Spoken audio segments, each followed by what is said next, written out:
Senate will come to order. Mr. Schaffler, please call the roll. Senators Amabile, Baisley, Ball, Benavidez, Bridges, Bright, Carson, Catlin, Cutter, Danielson, Doherty, Exum, Frizzell, Gonzalez, Hendrickson, Judah, Kip, Kirkmeyer, Colker, Lindstedt, Liston, Marchman, Mullica, Belton B, Peltnar, Rich, Roberts, Rodriguez, Simpson, Snyder, Sullivan, Wallace, Weissman, Zamora Wilson. Mr. President. Let's do this. The morning roll call is 35 present, 0 absent, 0 excused. We have a quorum. Senator Kirkmeyer, would you please lead us in the Pledge of Allegiance? I would love to. Thank you, Mr. President. Everyone please stand. Please stand. Please. I pledge allegiance to the flag of the United States of America and to the republic for which it stands, one nation, under God, indivisible, with liberty and justice for all. Approval of the journal. Senator Lindstedt. Good morning, everyone. I move that the Senate Journal of Wednesday, April 29th, 2026 be approved as corrected by the Secretary. You've heard the motion. All those in favor say aye. Opposed, no. Wow. The ayes still have it. That motion is adopted. Senate Services. Correctly printed, Senate Bill 183 and 184. Correctly engrossed, Senate Bill 170, 171, 173, and 174. Correctly re-engrossed, Senate Bill 23, 45, 91, 93, 114, 134, 146, 154, 155, 156, 157, and 162. Correctly revised, House Bill 1052, 1193, 1214, 1242, 1258, 1260, 1283, 1290, and 1313. Correctly re-revised House Bill 1318. Correctly enrolled, Senate Bill 137, Senate Joint Resolution 21. Committee reports.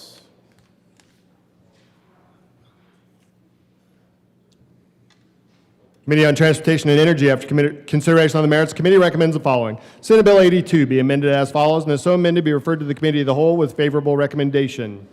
Senate Bill 152 be amended as follows, and as so amended, be referred to the Committee of the Whole with favorable recommendation. House Bill 1076 be amended as follows, and if so amended, be referred to the Committee of the Whole with favorable recommendation. Committee on Appropriations, after consideration on the merits, the committee recommends the following. Senate Bill 3 be amended as follows, and if so amended, be referred to the Committee of the Whole with favorable recommendation. Committee on Senate Bill 138 be referred to the Committee of the Whole with favorable recommendation. Senate Bill 165 be referred to the Committee of the Whole with favorable recommendation and with a recommendation that it be placed in the consent calendar. Senate Bill 172 be referred to the Committee of the Whole with favorable recommendation. House Bill 1109 be referred to the Committee of the Whole with favorable recommendation. House Bill 1207 be amended as follows, and if so amended, be referred to the Committee of the Whole with favorable recommendation. Message from the House. The governor is our friend. The House has passed on third reading and transmitted to the Revisor of Statutes House Bill 1281, amended as printed in House Journal April 24, 2026. Message from the reviser. We herewith transmit without comment as amended House Bill 1281. Mr. Majority Leader. Thank you, Your Excellency, Mr. President. Colleagues, we have another special motion to proceed out of order for someone other than His Excellency the President. I make that motion to proceed out of order for a moment of personal privilege. The motion is proceed out of order for a moment of personal privilege for someone other than His Excellency James. All those in favor say aye. Wow, again, really loud that time. Opposed, no. Thank you. One person. Thank you. The ayes have it. The Senate will proceed out of order for moments of personal privilege. Senator who wants a moment of personal privilege. Who art thou? Who is the... Oh, wow. You know, this is your opportunity to shine bright, but I don't know what's happening. Very good. Senator Bright. Thank you, Mr. President. May I have a moment of personal privilege? Granted. Thank you, Mr. President. I'd like to defer this to my good senator from... Senator Basin. Gracias, señor presidente. De nada. I ask for a moment of personal privilege. Granted. Yeah, have a seat, everybody. Thank you, though. Hoy es el día del niño, una tradición apreciada. Today is the Día del Niño, which has become a cherished tradition across many of our Latino communities. It's an important day for many Coloradans. We stand firmly with respect and honor for everyone, but especially on this day for our children. So my colleague and I, the good senator from Platteville, we're excited to observe this celebration. Día del Niño is a day dedicated to honoring, valuing, and respecting our children. So we look forward to passing the torch to these young folk and grateful that they are with us today. Senator Bright. Thank you, Mr. President. May I have a moment of personal privilege? Granted. Thank you, Mr. President. And we in the Senate are committed to fulfilling the responsibility that every child in Colorado can grow up safe, successful, and truly valued, especially in my district where 46% of the population identifies as Hispanic. I personally want to honor the children of my district and all of Colorado. We would like to officially welcome all the groups and children who have joined us to celebrate Dia del Niño, including the Mexican consulate from El Grupo Vida. We deeply appreciate your contributions, which enrich our culture and vibrant communities across our state. Please join us in giving a warm Senate welcome to those honored guests, and most importantly, all the children here with us today. Thank you, Mr. President. Welcome to the Senate. Mr. Minority Leader. Thank you, Mr. President. I move that the remarks of Senators Baisley and Bright be spread upon the pages of the Journal. Any objection? Seeing none, the motion is adopted. Further moments of personal privilege. Seeing no further moments of personal privilege, there are entered the bill's consent calendar. Mr. Schaffler, please read the titles of all the bills on the consent calendar. Senate Bill 171 by Senator Cutter and Wallace and Representative Lukens and Smith concerning prohibiting the disposal of pre-production plastic materials at a location that does not have a certificate of designation to operate as a solid waste disposal site and facility. Senate Bill 173 by Senators Bridges and Brighton and Representatives Lukens and Gilchrist concerning exempting teacher training and certain fitness disciplines from regulation under the Private Occupational Education Act of 1981. House Bill 1290 by Representatives Hartsook and Duran and Senators Roberts and Frizzell concerning the criminal offense of assault and in connection therewith clarifying sentencing. House Bill 1052 by Representatives Woog and Sudar and Senators Carson and Wallace concerning changes to the Victim Rights Act. House Bill 1214 by Representatives English and Jackson and Senator Amabile concerning the continuation of the Colorado Licensing of Controlled Substances Act and in connection therewith implementing the recommendation contained in the 2025 Sunset Report by the Department of Regulatory Agencies. House Bill 1260 by Representatives Garcia and Wilford and Senators Cutter and Bright concerning programs for child care assistance. Mr. Majority Leader. Thank you, Mr. President. I move for the passage of all the bills on third reading of bills, final passage consent calendar, which consists of Senate Bill 171, 173, House Bill 1290, 1052, 1214, and 1260. Any discussion on any of the bills?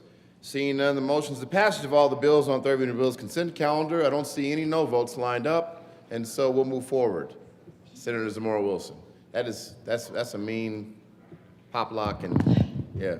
Thank you, Mr. President. I wish to be a no vote on Senate Bill 171 and House Bill 1214. Thank you. Senator Zamora Wilson recorded as a no vote on Senate Bill 171 and House Bill 1214. Senator Rich. Thank you, Mr. President. I wish to be recorded as a no vote on House Bill, let me put my glasses on, 1214. Senator Rich recorded as a no vote on House Bill 1214. Senator Baisley. Thank you, Mr. President. I'd like to be recorded as a no vote on Senate Bill 171 and House Bill 1214. Senator Baisley recorded as a no vote on Senate Bill 171 and House Bill 1214. Senator Pelton R. Thank you, Mr. President. I wish to be recorded as no on House Bill 1214. Senator Pelton R. recorded as a no vote on House Bill 1214. Senator Carson. Thank you, Mr. President. I wish to be recorded as a no vote on House Bill 1214. Senator Carson recorded as a no vote on House Bill 1214. Senator Liston. Thank you, Mr. President. I was going to be a no vote on Senate Bill 171, but my senses got the better of me, so I will be a yes, but I will be a no vote on House Bill 1214. Senator Liston recorded as a no vote on House Bill 1214. Further no votes? Seeing none, with a vote of 33 ayes, 2 noes, 0 absent, 0 excused, Senate Bill 171 is passed. Co-sponsors. Great bill. Just to please. Oh, Senator Exum. Yeah. Any other co-sponsors on 171? Please. Oh, Senator Judah. Amabile. Please add the president. With a vote of 35 ayes, 0 noes, 0 absent, 0 excused, Senate Bill 173 is passed. Co-sponsors, Senators Marchman, Kipp. Co-sponsors on 173. Please add the president. And Mr. Majority Leader as a co-sponsor on 173. And Colker. And Lindstadt. And Frizzell. And Pelton R. Further co-sponsors on 173. With a vote of 35 ayes, 0 noes, 0 absent, 0 excused, House Bill 1290 is passed. Co-sponsors, Senators Lindstadt. Please add the president. And Senator Wallace. Any other co-sponsors on 1290? And Senator Carson. Liston. Kirkmeyer. Catlin. Pelton B. Were you pressured to raise your hand, sir? Okay. Mr. Minority Leader. Bright. Colker. Seeing no further co-sponsors. Oh, Pelton R. And Zamora Wilson. Seeing no further co-sponsors on 1290, with a vote of 35 ayes, 0 no, 0 absent, 0 excused. House Bill 1052 is passed. Co-sponsors. Senators Roberts, Sullivan, Kirkmeyer, Catlin, Marchman, Gonzalez, Judah, Kip, Doherty, Mullica, Frizzell, Benavidez, Rich, Pelton R., Colker, Weissman, Lindstedt, Exum, Snyder. We are on 1052. Ball, Bright, and Cutter, and Mr. Majority Leader. Please add the president. And with a vote of 29 ayes, 6 noes, 0 absent, 0 excused, House Bill 1214 is passed. Co-sponsors.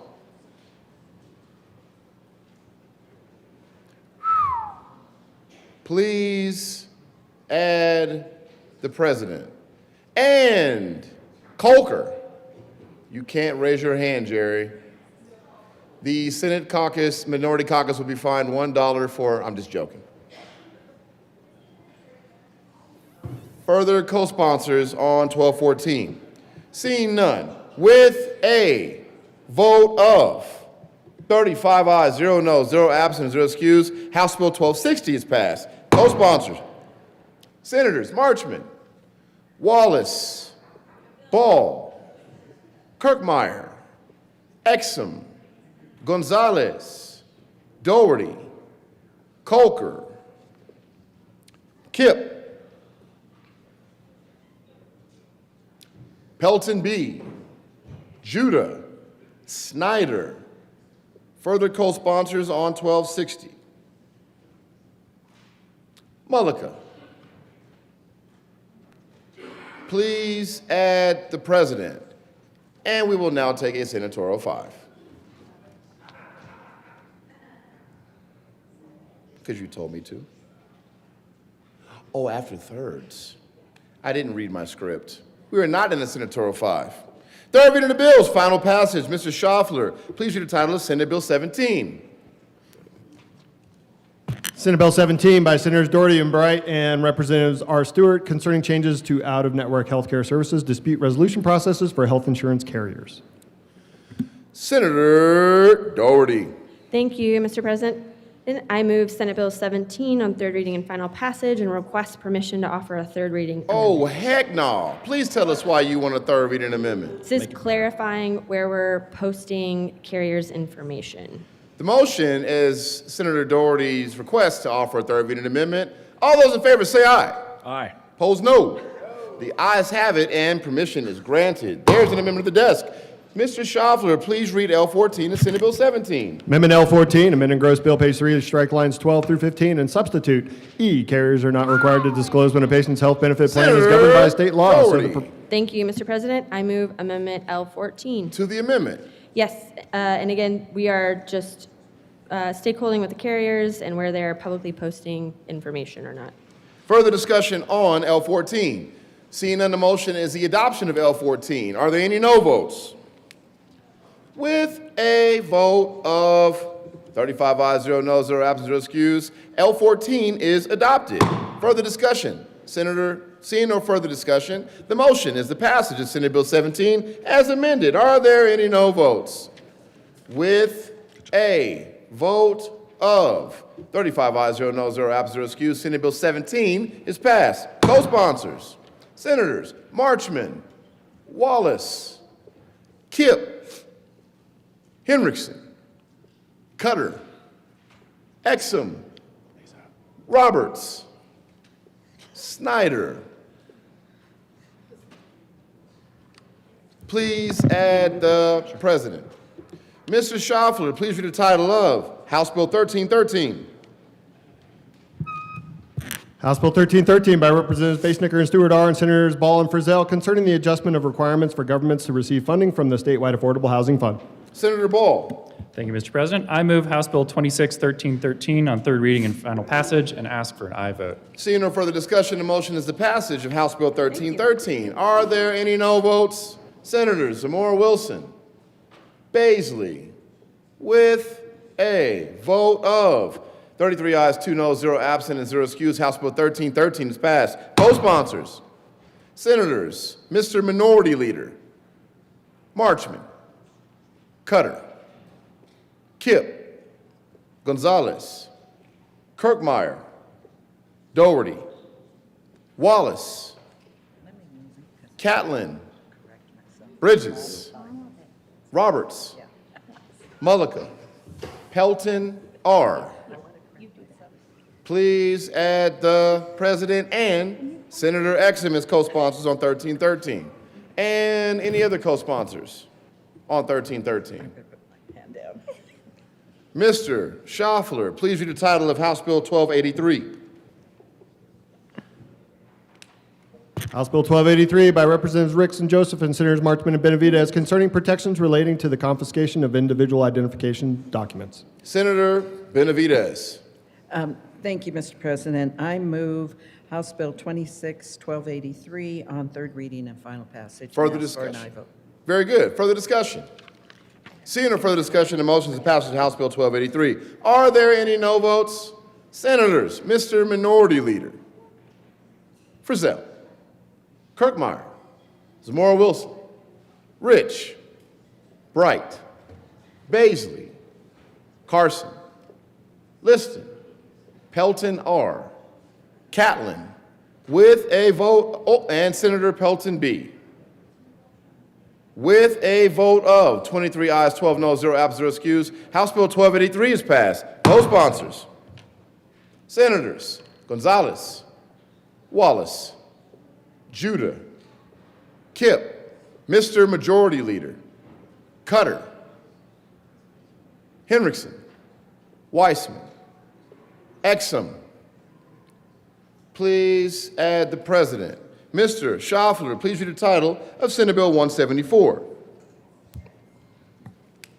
Senate Bill 174 by Senator Roberts and Representatives Carter and Soper concerning the prohibition of lead generation marketing for legal services. Senator Roberts. Thank you, Mr. President. I move Senate Bill 174 on third reading and ask for an aye vote. Further discussion. Seeing no further discussion, the motion is the passage of Senate Bill 174. Are there any no votes? Senators Zamora Wilson, Baisley, with a vote, Carson, Frizzell. Further no votes on 174. With a vote of 31 ayes, 4 noes, 0 absent, 0 excused, Senate Bill 174 is passed. Co-sponsors, Senators Wallace, Kipp, Ball, Cutter, Snyder, Doherty, Exum, Bridges, Benavidez. Mr. Majority Leader, please add the President. Mr. Schaffler, please read the title of House Bill 1193. House Bill 1193 by Representatives Martinez and Lindsay and Senator Wallace concerning vision tests for pre-kindergarten students. Senator Wallace. Thank you, Mr. President. I move House Bill 1193 on third reading and final passage and ask for an aye vote. Seeing no further discussion, the motion is the passage of House Bill 1193. Are there any no votes? Senators, Mr. Minority Leader, Kirkmeyer, Frizzell, Zamora Wilson, Rich, Baisley, Liston, Pelton R., Catlin, Carson, Bright, Pelton B. Bright. Oh, he can't do it. He's not on the bill. You're right. You're right. He was supposed to be on the bill. He was on the bill. Please add the President. Is there no vote? Oh, sorry. I got confused for a second. Don't add the President. I'm a yes on that bill.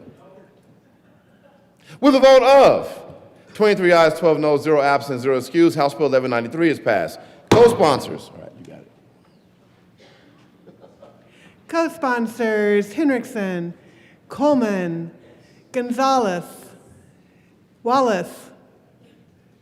I'm sorry. Benavidez, Judah, Marchman, Cutter, Lindstedt, Bridges, Exum, Mullica. Please add the president.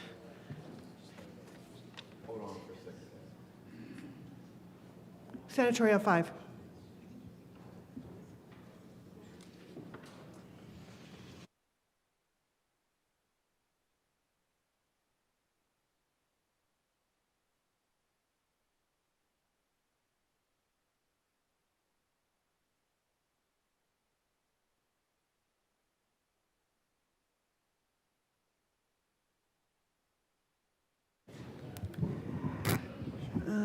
Will the clerk please read the title of SB 26-170?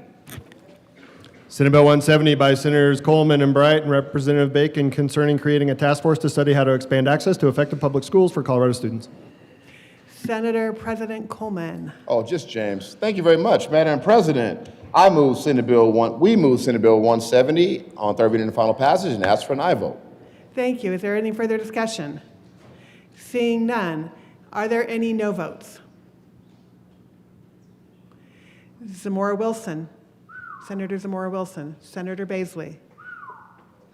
Terrible. Terrible. With a vote of 33 aye, 2 no, 0 absent, and 0 excused, 170 is adopted. Co-sponsors. Senator Judah. Senator Lindstedt. Senator Frizzell, Senator Exum, Senator Carson, Senator Sullivan, Senator Mullica, Senator Kirkmeyer. What a great bill. Please add the president.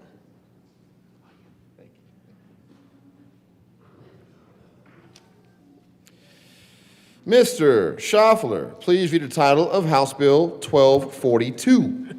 House Bill 1242 by Representative Pascal and Jackson and Senators Robertson Carson concerning interlock restricted license requirements for impaired drivers and in connection therewith making an appropriation.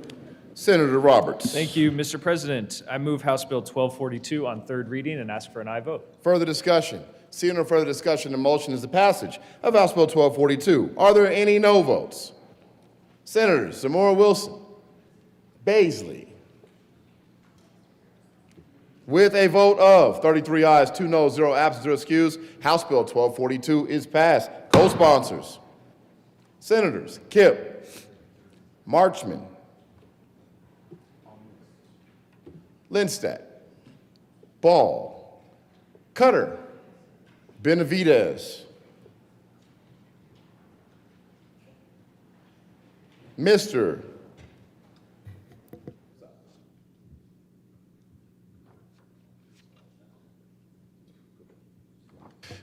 Schaffler, please read the title of House Bill 1258. House Bill 1258 by Representatives Soper and Titone and Senators Robertson Peltonar concerning death. I'm so sorry, Mr. Schaffler, I didn't hear that. If you could read that one more time. What was that title, Mr. Schaffler? No. I'm sorry, Mr. Schaffler, you don't need to read. Whose hand is up? Senator Peltonar. Thank you, Mr. President. At the risk of it being killed, let's move 1258, ask for an aye vote for third reading, final passage. The risk of it being killed. I see what you did there. That's good. Seeing no further discussion, the motion is the passage of House Bill 1258. Are there any no votes? I feel like everybody's hand should be up right now, but they're not. With a vote of 35 ayes, 0 noes, 0 absent, 0 excused, House Bill 1258 is passed. Co-sponsors, Senators Pelton, B., Wallace, Marchman, Kirkmeyer. Further co-sponsors, Senator Bridges, Senator Kipp, Henriksen, Liston. Any other co-sponsors on 1258? This is going to kill me, but please add the president. Now, Gonzalez, Danielson, Ball. Hold on. Sorry about that. I know.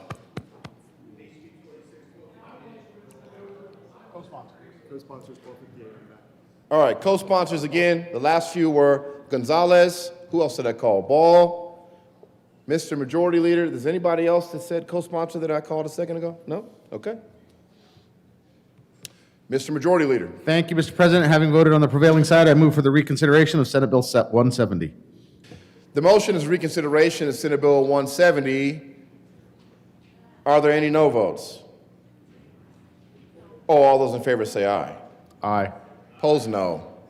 The ayes have it, and reconsideration is granted. Mr. Majority Leader. Thank you, Mr. President. I move for the reconsideration and passage of Senate Bill 170 and ask for an aye vote. The motion is the passage of Senate Bill. Mr. Schaffler, please read the title of Senate Bill 170. Senate Bill 170 by Senator Coleman and Bright and Representative Bacon concerning creating a task force to study how to expand access to effective public schools for Colorado students. Mr. Majority Leader. Thank you, Mr. President. Now I renew my remotion to the repassage of Senate Bill 170 and ask for an aye vote. I'm confused. Seeing no further discussion, the motion is the passage of Senate Bill 170. Are there any no votes? Senators Baisley, Zamora Wilson. Oh, it was just co-sponsorship. Just co-sponsors. With a vote of 33 ayes, 2 noes, 0 absent, 0 excused, Senate Bill 170 is passed and repassed. Co-sponsors. Senators Cutter, Mr. Majority Leader, Amabile, Kirkmeyer, Bridges, Judah, Benavidez, Frizzell, Carson, Kipp, Gonzalez, Exum,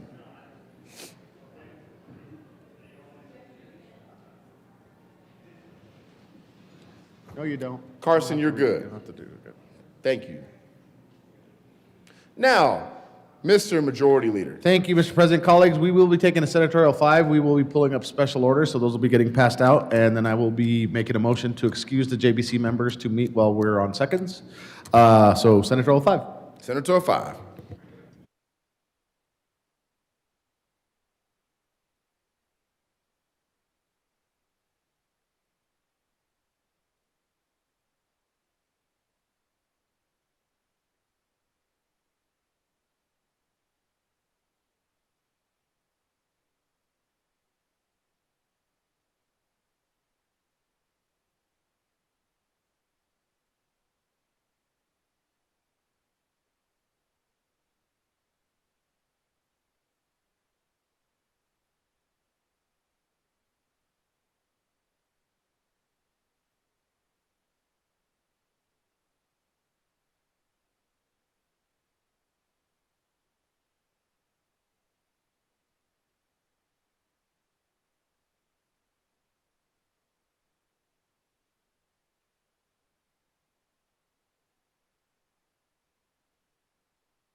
Out of order, special order, second reading bills, right? Yes. Consent. The greatest majority leader of all time, Robert Rodriguez. Mr. Majority Leader. Thank you, Mr. President. I move the Senate take up special order second reading of bills consent calendar, which consists of Senate Bill 165. Oh, wait. Thank you, Mr. Majority Leader. Pursuant to Senate Rule 21C, I move that the JBC be excused to meet while we are in session. The Majority Leader will be fined $1 for referring to the President as a Majority Leader. That is not a desired demotion, and therefore will pay that $1 fine. But I understand. I thought you wanted the power. It's giving you I recognize the motion. All those in favor say aye. Opposed, no. The ayes have it, the motion is adopted. The members of Joint Budget Committee don't have to go home, but they can't stay here unless they want to. Now, Mr. Majority Leader. Thank you, Mr. President. I move the Senate take up special order second reading of bills consent calendar, which consists of Senate Bill 165 at the hour of 10:10 a.m. Mr. Majority Leader, would you like to move to proceed out of order for that? Mr. Majority Leader. Yes, I renew that motion with proceeding out of order. You want me to do it all Just to over be again? clear, the motion is. The motion is to proceed out of order to take up special order second reading of bills consent calendar, which consists of Senate Bill 165 at the hour of 10:10 a.m. That is not the, look here, the motion is that, you've heard the motion, forget it. All those in favor say aye. Opposed, no. The ayes have it, and it's going to proceed out of order. Now, Majority Leader Rodriguez. Now, Majority Leader Rodriguez. Take up special.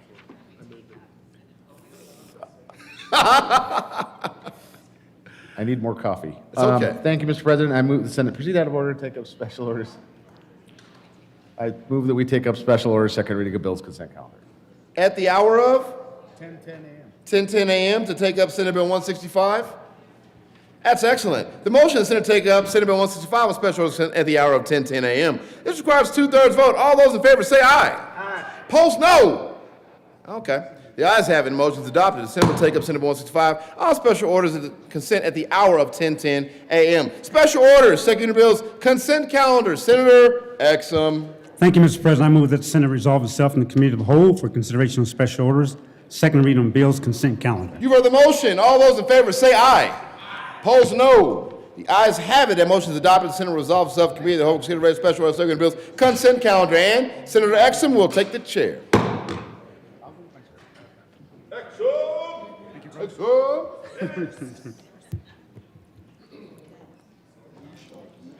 The committee will come to order and the court rule is relaxed. Will the clerk please read the title of the bill on the special order, second reading of bills, consent calendar?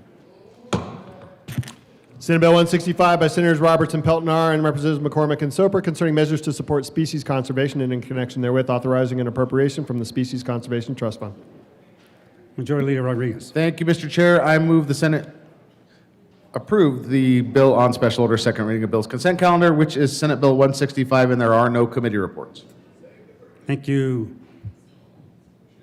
The motion is to accept the bill on the second reading of order consent calendar.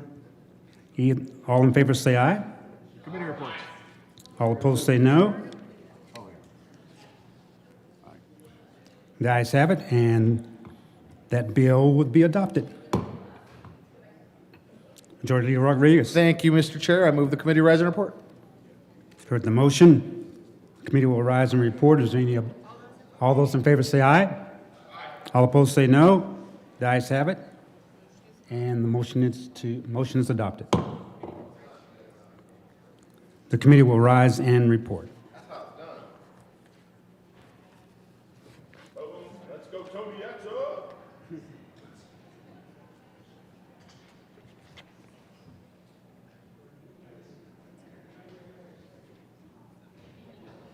The Senate will come to order. Senator Exum. Thank you, Mr. President. We've had one bill on the consent calendar.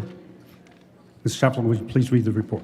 April 30th, 2026. Mr. President, your committee of the whole begs leave to report has had under consideration the following attached bill, being the second reading thereof, makes the following recommendation thereon. Senate Bill 165, passed on second reading and ordered engrossed and placed on the calendar for third reading and final passage. Senator Exum.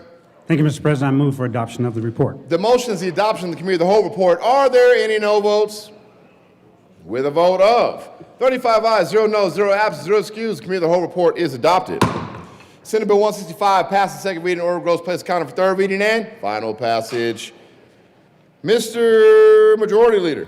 Thank you, Mr. President. I move the Senate proceed out of order to take up special order second reading of bills. You've heard the motion. All those in favor say aye. Aye. Opposed, no. The ayes have it. The Senate will proceed out of order. Majority Leader Rodriguez. Thank you, Mr. President. I move the Senate take up special order second reading of bills, which consist of Senate Bill 138, Senate Bill 172, House Bill 1005, 1006, and 132 at 1312 at the hour of 10:14 a.m. The motion is to take up those bills on special orders at the hour of 10:14 a.m. This requires 2/3 vote. All those in favor say aye. Aye. Opposed, no. The ayes have it, and that motion is adopted. The Senate will take up those bills on special orders at the hour of 10:14 a.m. Special orders, second reading of the bills. Senator Exum. Thank you, Mr. President. I move that the Thank you, Mr. President. I move that the Senate resolve itself in the committee of the whole for consideration of special orders, second reading of bills. You've heard the motion. All those in favor say aye. Opposed, no. The ayes have it. The motion is adopted. Senate resolves itself committee to hold consideration of special orders, second reading of bills, and Senator Exum will take the chair. Good job, man. All right. Get it done. Second order. The committee will come to order and the Coke rule is relaxed. Mr. Schaffler, please read the title to Senate Bill 138. Senate Bill 138 by Senators Doherty and Mullica and Representative Stewart Kay concerning measures to reduce the administrative burden on the healthcare system. Senator Mullica. Thank you, Mr. Chair. I move Senate Bill 138 in the Health and Human Services Committee report. To the committee report. Senator Doherty. Thank you. In committee, we had a strike blow that mostly struck the transparency and the audit requirements of Senate Bill 138. And I urge an aye vote. Thank you. Is there any further discussion on the committee report? Seeing none, the motion is the adoption of the committee report to Senate Bill 138. All those in favor say aye. Aye. All opposed say no. Committee report is adopted. To the bill. There is an amendment at the desk. Ms. Schaffler, please read the title to Amendment L010. Amendment L010, amend the Senator Health and Mullica. Human Services. Thank you, Mr. Chair. I move Amendment L10. To the amendment. Senator Doherty. Thank you, Mr. Chair.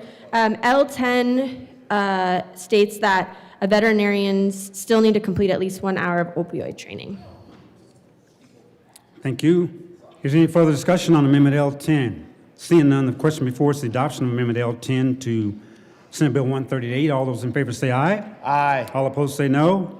The ayes have it, and the amendment is adopted. To the bill.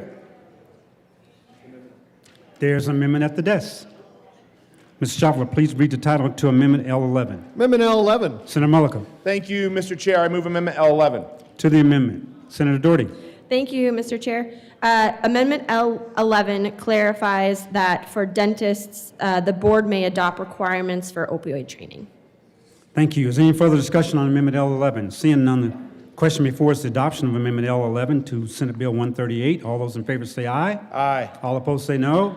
The ayes have it, and that amendment is adopted. To the bill. Senator Doherty.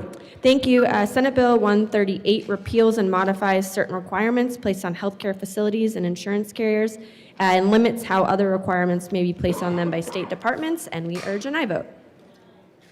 Senator Mullica. Thank you, Mr. Chair. Senate Bill 138 truly is about trying to reduce administrative burden. We know the cost of health care is going up. Whatever we can do as a body to try to lower the cost of health care, we should be trying to do. Senate Bill 138 is trying to find duplicative processes, administrative burdens to try to help lowering the cost of health care. It's a good bill. I would ask for a yes vote. Thank you. Is there any further discussion on Senate Bill 138? Seeing none, the question before us is the adoption of Senate Bill 138. All those in favor say aye. All opposed say no. The ayes have it. Senate Bill 138 is adopted. Mr. Schaffler, please read the title to Senate Bill 172. Senate Bill 172 by Senators Hendrickson and Kipp and Representatives Basenecker and Pascal concerning the Front Range Passenger Rail District. Senator Kipp. Thank you. I move SB 26-172 and the Transportation and Energy Committee report. To the committee report. Senator Kipp. What we did in the committee report, gosh, what did we do? Oh, right. The committee report did a number of things, including an unfriendly amendment, but yeah, we still will move it because we need to continue conversations on it into the next chamber. Thank you. Is there any further discussion on the committee report? Seeing none, the question before us is the adoption of the Transportation and Energy Committee report to Senate Bill 172. All those in favor say aye. Aye. All opposed say no. The ayes have it. The committee report is adopted. To the bill. Senator Henderson. Thank you, Mr. Chair. Senate Bill 172 does two really big things. It, one, allows for the Front Range Passenger Rail to subdivide itself if they so choose. We know from multiple stakeholder hearings and the business of the Front Range Passenger Rail over the last few years that there are some very different needs, and there is a extreme diversity in expected ridership between different geographic sections of the rail, and being able to better meet and tailor the needs of the district to the needs of communities locally is critical, and it gives the district the ability to do that. But most notably, what it does is it shrinks the passenger rail from how it shrinks the passenger rail district. Is this better? It may be just be that you don't like the sound of my voice. I understand that too. So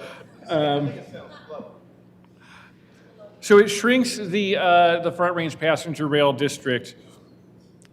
When the Passenger Rail District was commissioned, it was we cast a broad net because we didn't know where the route that the rail would take specifically.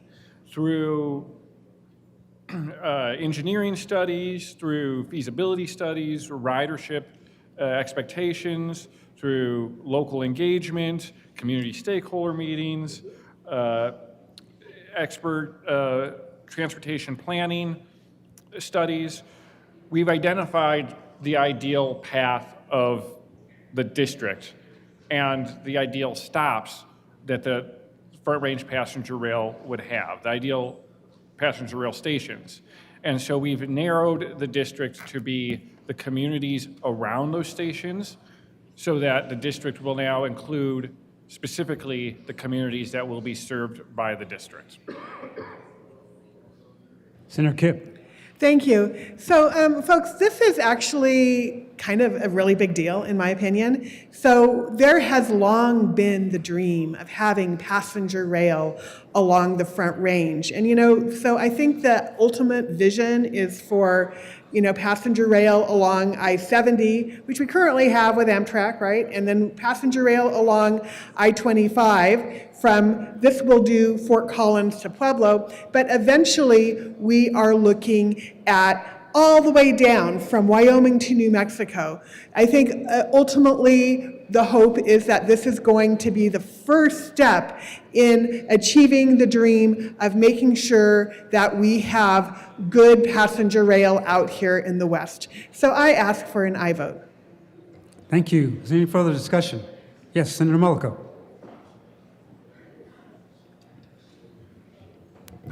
Thank you, Mr. Chair. Got to hear this bill in Transportation and Energy, and really just wanted to kind of talk about it a little bit. Not that I necessarily have issues with Front Range Passenger Rail. I think that it's something that's being looked at. I think it's an asset to a number of communities, but I just wanted to take an opportunity to kind of talk about how it's structured and the route that the Front Range Passenger Rail Board decided to do.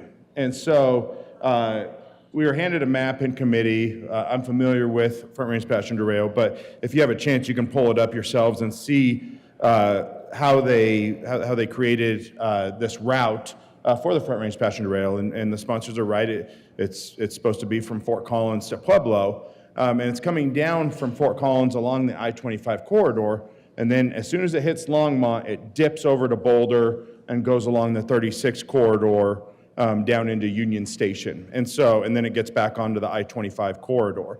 And so that dip that goes west is my community. That's Adams County. And so it's definitely the Front Range Passenger Rail Board's prerogative to draw whatever route they want, and not here to argue that, and understand they're probably able to kill two birds with one stone by getting Boulder and Boulder County in that area access to rail. But I think where I'm concerned and where this originally was, and the sponsors mentioned there were amendments in committee, is that you can't circumvent a community and pretty obviously circumvent a community and then ask that community to pay for that rail. I think that that's really difficult when they're not within a vicinity of the stop. There's not a stop within Adams County to then come up with a district that you want them to pay into for something that they're probably not going to use. And so we did run an amendment to get one of the communities in Adams County out of the district.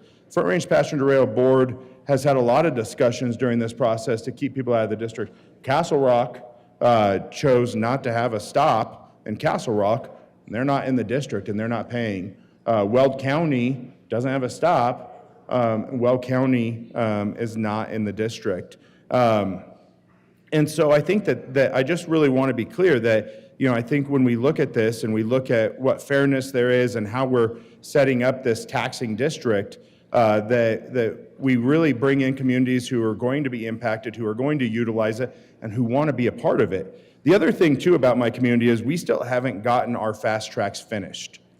We've been paying for RTD for our fast tracks for a number of years, and it still hasn't been completed. And there are discussions that we may have to go back to the voters to ask for more dollars to complete our fast track system in Adams County along the inline.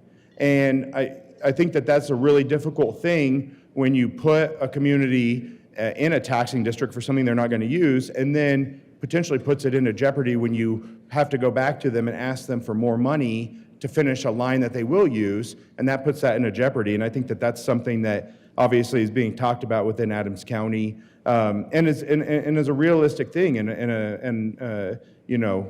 that's just the reality of what we're dealing with in Adams County. I think that when we talk about this and we talk about how districts are drawn,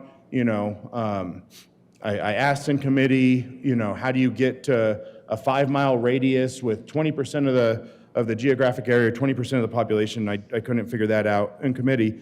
And I don't know how. It just feels arbitrary. But I do know that I've lived in this community. I've lived in Adams County. They are along the I-25 corridor. There's not a stop in Adams County. And so the folks of Adams County, at least the area that I'm talking about along the I-25 corridor, I think there's not a high chance that it's going to be highly utilized.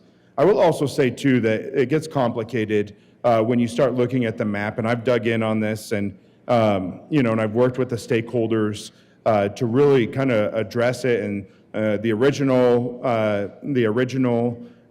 map that was being thought about brought in the city of Thornton, the whole city of Thornton, and they changed it. But in changing it, they then brought in the city of North Glen. But what complicates this is that we're bringing in municipalities to it. But when I look at the stop that we're talking about that's in Jefferson County, it's over by the old Westminster Mall on 88th and Harlan, and that's the closest stop to Adams County, essentially, is that that there are unincorporated parts of Adams County that are much closer to this stop, that are within a half a mile of this stop.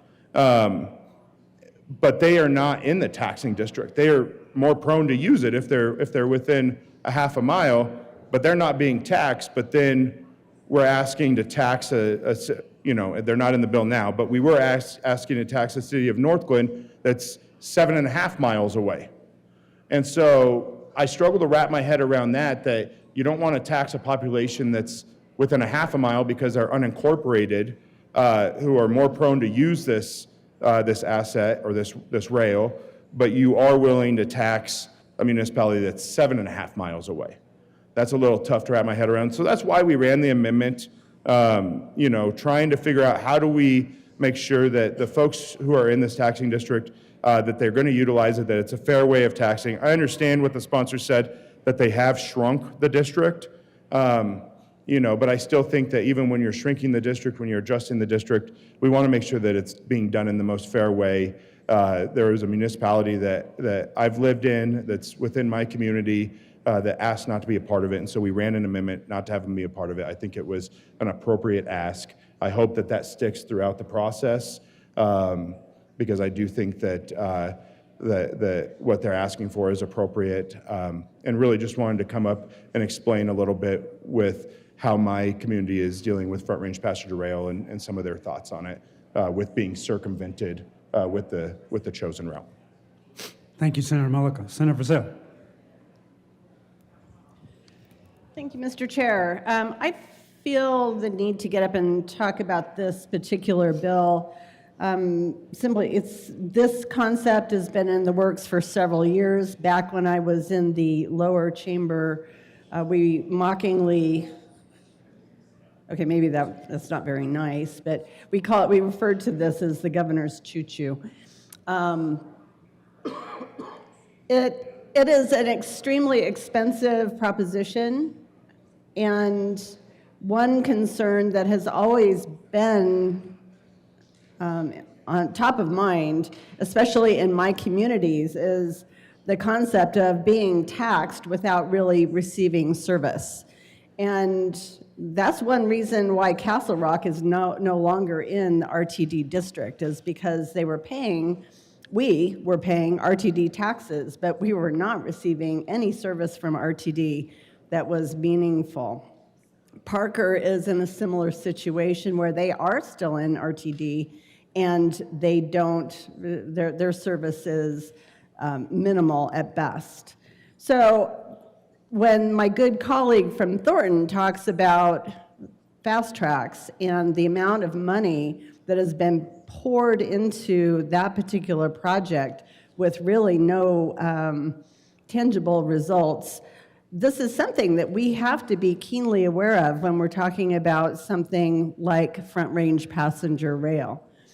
Admittedly, Front Range Passenger Rail primarily uses existing track, although in order for it to really work well, there's going to have to be significant construction of side rails so that the passenger trains can give way or cede the track to freight trains, because they take precedence. And that's important to understand. So what this construction actually looks like, it's not like you're just going to load a bunch of people onto a passenger rail and go for broke, go to Trinidad or go to Fort Collins without having to stop, without having to pull over. So there's infrastructure that has to be created. I have to say that I've been really grateful to the Front Range Passenger Board, and I know several people on this board and respect them a great deal. The good senator from Thornton's correct. Castle Rock is no longer a stop. It was originally on the Front Range Passenger Rail line, and simply because that was not something that Castle Rock wanted. There's a whole lot of state regulation that would kick in if we were a stop, and some of those state regulations have been put through in the name of creating affordable housing projects along transportation routes, and that's just not something that the town of Castle Rock really wanted to be part of. Town of Parker is not on the rail line, but they were initially included. And you want to talk about taxation without the benefit of service, that would be it. And so I'm really grateful that the board has worked and acknowledged what the desires of communities and allowing them to go to vote and opt into the district if they want service. There is a community in northwest Douglas County called Sterling Ranch that they may choose to do that. And that's something that they can go to a vote of the community and create a stop there, because that's where the rail line is. You have to understand that this rail line completely bisects Douglas County, all the way from Highlands Ranch, the far west edge of Highlands Ranch on the north side, down through Castle Rock, through, well, Sedalia, Levere's, Castle Rock, and then even further south to Larkspur before the line goes across the El Paso County border. So this is a significant thing when we're talking about local control. And so I want to just put it out there that I am of two minds on this bill, because I disagree and have consistently voted against Front Range passenger rail since I've been in the legislature. However, I want to make sure that we acknowledge the changes that have been made to the structure and to the boundaries and how those boundaries will be able to change going forward. So it's important to note that Highlands Ranch is not in the Front Range passenger rail district any longer because they have been carved out. And I appreciate that. I think that the people in Highlands Ranch, that's their druthers as well. If they decide that they want to make changes, they can. That's part of the deal. So I am a big fan of local government decision-making.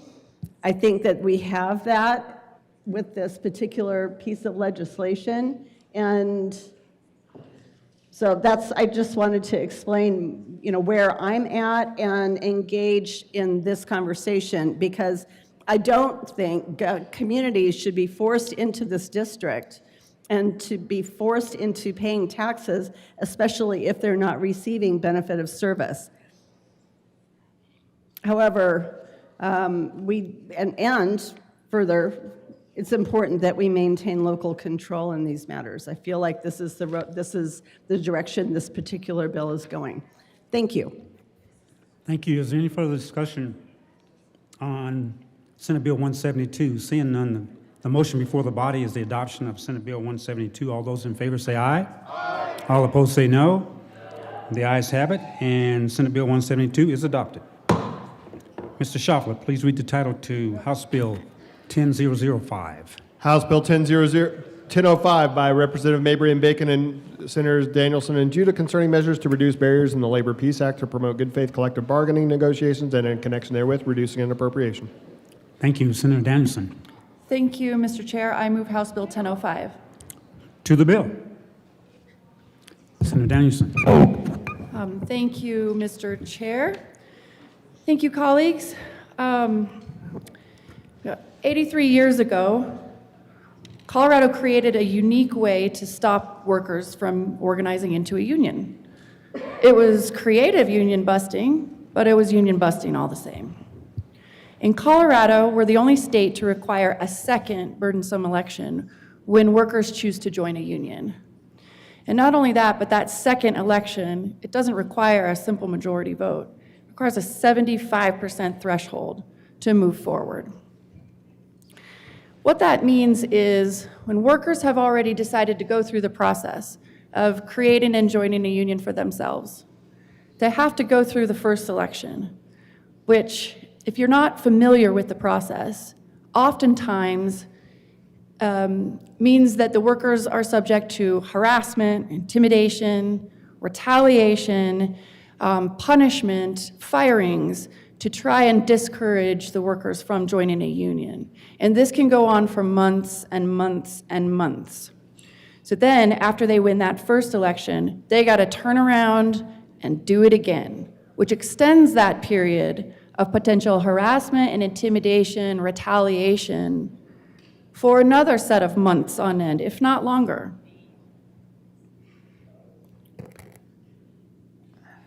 This bill addresses that piece of the 83-year-old law and does away with that second unnecessary, burdensome election when workers have chosen to form a union. Workers power our economy.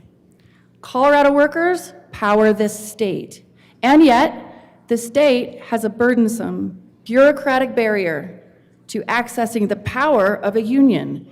Better pay, better benefits, safety on the job. It is high time that we break down that barrier for workers who wish to join a union. Earning a decent wage is a key part of solving the affordability crisis. The Worker Protection Act will help Colorado be a place where everyone can thrive, not just the wealthy few. When wages keep up with the cost of living, that means that more Colorado families can afford food, health care, rent, childcare, the basics that I know folks all across the state are struggling to meet right now. It'll also mean workplace safety and stability. It will mean that more workers can retire with dignity. We have the chance today to stand with Colorado workers to make an historic change to our laws to better support the hardworking people all across Colorado, and I urge an aye vote on the Worker Protection Act. Thank you. Senator Judah. Thank you, Mr. Chair. Members, I am proudly co-sponsoring the Workers' Protection Act because Colorado law should protect the freedoms of workers to form unions so they can stand together to negotiate better pay and earn a decent living. Colorado workers across industries are forced into a second union election that no other state requires, that we are following a nearly 100-year-old antiquated law. It is a barrier designed to stop workers from having a voice. Meanwhile, our constituents are being squeezed by the rising cost of housing, healthcare, groceries, and childcare. Coloradans need stronger protections so they can stand up for fair pay and stability in their families that depend on. I've said this time and time again, I pay $2,500 a month for childcare. And that is the average cost of childcare in the Denver metro area, which is nearly my salary. We talk about affordability crisis and prices, but pay is the other half. Unions raise wages so we can build a Colorado where everyone can thrive and not just the wealthy few. This bill is simple. It will restore a basic freedom for workers to join together to form a union without being threatened, fired, or blocked by a second election.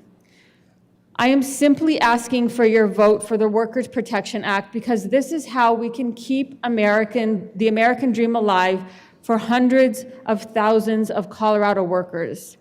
Let's make sure people who keep Colorado running can afford to live here, raise a family, and build a secure future. And with that, I ask for an aye vote. Thank you. Is there any further discussion on House Bill 1005? Yes, Senator Rich.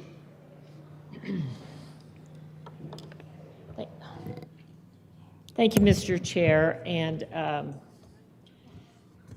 in addressing House Bill 1005, it seems like we did this, it was something similar to this last year, and here we are. And at least in my community, I haven't heard much about, from anybody really, that supports this thing. But with that said, I have an amendment. There's an amendment at the desk. Thank you, Ms. Schaffler. Please read the title to Amendment L009. Amendment L009, amending. Senator Rich. Thank you, Mr. Chair. I move L009 to House Bill 1005. That's a proper motion to the amendment. Thank you, Mr. Chair. This seems like a fairly easy amendment that we could get behind. It would make it unfair labor practice for an individual to seek employment with the intent of organizing a union or to conceal union affiliation from a prospective employer. This amendment prevents bad faith organizing practices such as union salting, an action where an individual employed by a labor union attempts to obtain employment from a non-unionized business with the intent to unionize its workforce. The bill expands collective bargaining authority and removes barriers to union security agreements, but it does not address the potential for individuals to obtain employment solely to organize the workplace from within. By prohibiting deceptive or bad faith employment practices tied to union organizing, this amendment ensures that labor organizing efforts are conducted transparently and in good faith rather than through concealment or manipulation. I hope that you can get behind L009 and ask for your support. Thank you. Is there any further discussion on Amendment L009? Yes, Senator Danielson. Thank you, Mr. Chair. I'm not really sure the problem that this amendment is seeking to solve, and we just saw it, so we can't really dig into that now. But what I would say is, what I see here is opening up the door to targeting employees. If someone is newly hired and they also happen to want to be part of a union, this would just clearly open them up to firing, retaliation, the behavior that we wish to limit by doing away with the second election in the first place. So you could see the possibility where someone could just be picked up or targeted because they are a newer employee who wants to join the union. I highly encourage a no vote on this amendment. Thank you. Any further discussion on Amendment L009? Yes, Senator Carson. Thank you, Mr. Chairman. I would like to support the amendment offered by the good senator from Grand Junction, 009. I think we're going to have a number of amendments, I think, which are built around the concept of having more transparency, more information out there for folks to see if we're going to go down this road. To me, this is one of the pieces of legislation where you just have to ask yourself, what's the need for change? We've got a good arrangement in Colorado with the Labor Peace Act. Seems to work pretty well between business and labor. I don't see the need to change it, but if we're going to go down this road, and I'll have an amendment around transparency shortly as well after we vote on this one, but I think this one simply gets at the fact that we should, avoid bad faith actors out there. The amendment would make it an unfair labor practice for an individual to seek employment with the intent of organizing a union or to conceal union affiliation from a prospective employer. This prohibits deceptive or bad faith employment practices tied to union organizing. The amendment ensures that labor organizing efforts are conducted transparently and in good faith rather than through concealment or manipulation. If the real intent of changing this law is to help workers, let's at least make sure that all of the actors involved here are conducting themselves in good faith, and that the information is out there for the workers to see, and there's not deceptive activities, unfair activities going on behind the scenes. So I think this is an excellent amendment. Thank you. Is there any further discussion on Amendment L009? Seeing none, the motion before us is adoption of Amendment L009 to House Bill 1005. All those in favor say aye. Aye. All opposed say no. No. The noes have it. That amendment is lost. To the bill. Yes, Senator Carson. Thank you again, Mr. Chairman. Yes, a few comments on the bill. As I said, it's interesting this is coming very late in the session. We had this same discussion last year, and, I think at the end of the day, we all know that the governor did not sign the bill, but here we are again, taking on this change, which I don't think is necessary. We talked a lot about, on some of our previous bills coming through, particularly the one around Tabor, about the declining competitiveness here in Colorado. And I think a bill like this is just going to exacerbate that issue. We've gone from, by some measures, number 3 in competitiveness within the country for businesses and job creation and opportunities, sinking down to number 11. A recent study came out from the Colorado Chamber Foundation saying we've lost 98 companies that have ever either left the state or have decided not to come here. They've calculated that adds up to at least 13,000 lost jobs. I think it's pretty clear that Colorado is becoming a less desirable state for companies to move to and to remain in and create jobs. The entrepreneurial spirit that we have had in this state as a great Western state for many decades, I think, quite frankly, is fading, and a lot of people are realizing that, and particularly if they're in businesses, small businesses, entrepreneurial businesses, they're asking themselves whether Colorado is the best place to keep their business and create jobs and opportunities. And so we look at a bill like this and we say, why? Why do we want to upset a system that's worked quite well for our state historically? We have a good relationship between business and labor. People have, employees generally do pretty well here, but folks want to change the system and make it more mandatory, make it easier, for the union entities to organize. And I can understand politically why that's desirable in some quarters, but I don't think it's good for the health of Colorado. And so I have an amendment here that I want to. There's an amendment at the desk. I move, excuse me.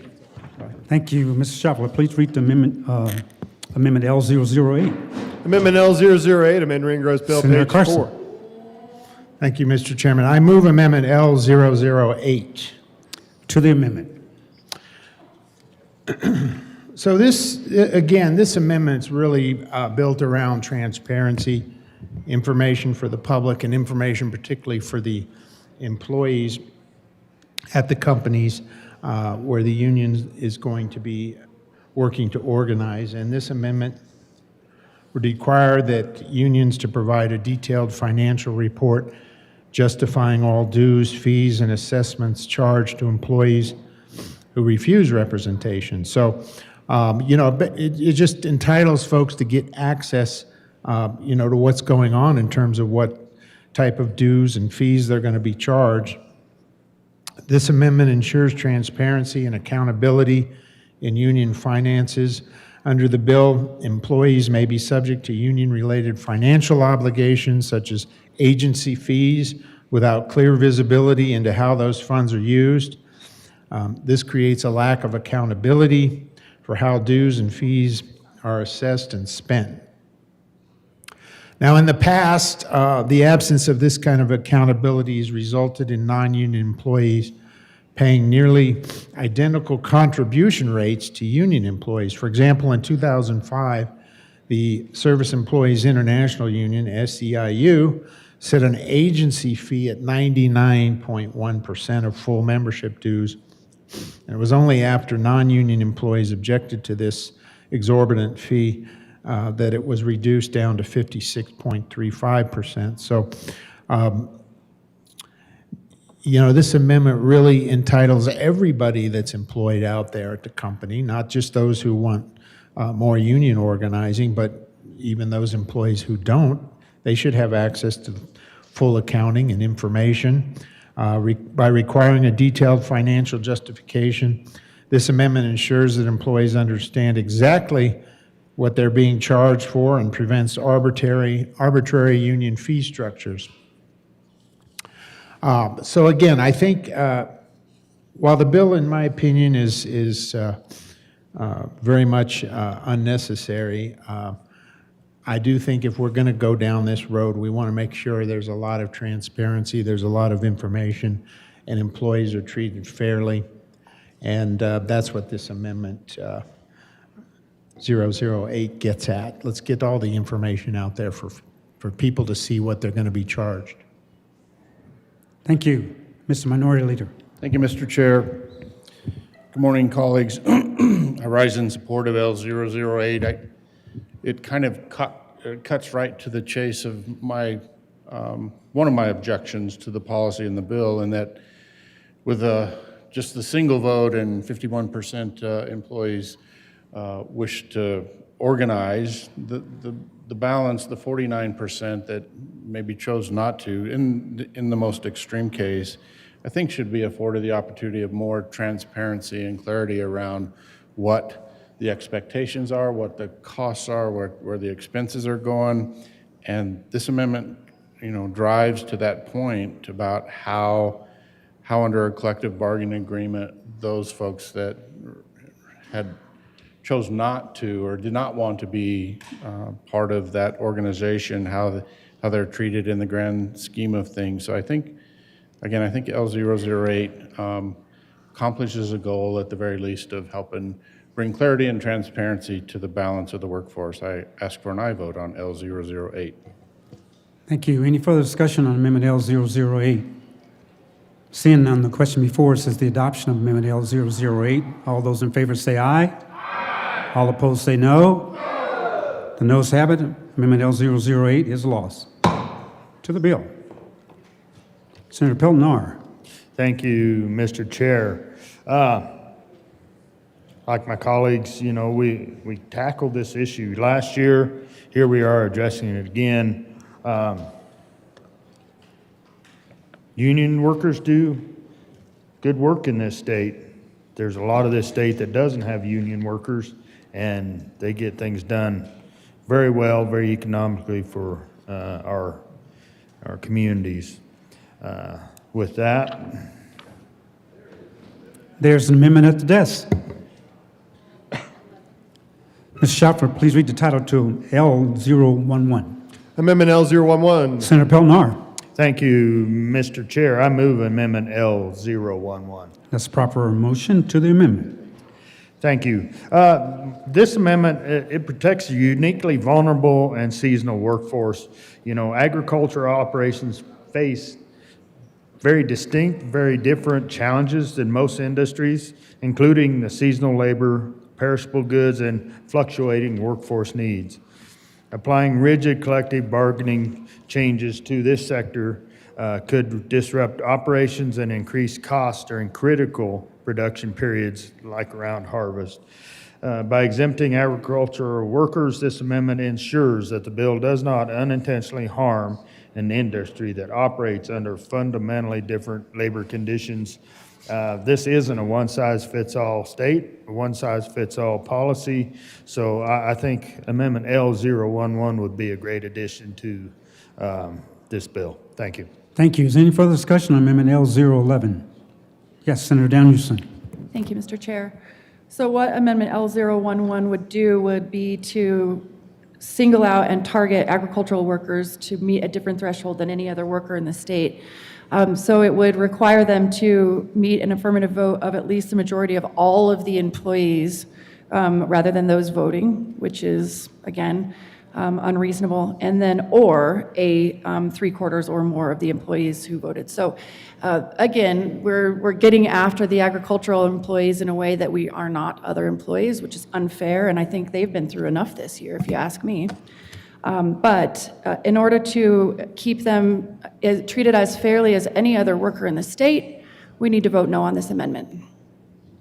Is there any further discussion on Amendment L011? Seeing none, the motion before the body is the adoption of Amendment L001 to House Bill 1005. All those in favor say aye. Aye. All opposed say no.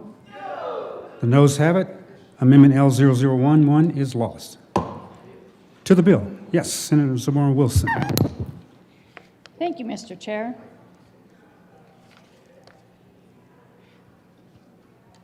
So I have an amendment. There is an amendment at the desk.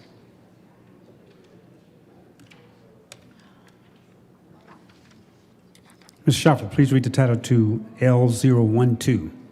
Amendment L012. Senator Zamora Wilson. Thank you, Mr. Chair. I move L012 to House Bill 1005. That's the proper motion to the amendment. Thank you, Mr. Chair. So this amendment would require union security agreements to be reapproved by employees every 3 years. This amendment ensures ongoing workers' consent and accountability. And this bill removes key safeguards that previously required heightened employee approval before union security agreements could take effect. Without periodic reauthorization, these agreements could remain in place indefinitely without reflecting current worker preferences. By requiring regular reapproval, this amendment ensures that union security agreements remain supported by the workforce over time. I have a couple notes here.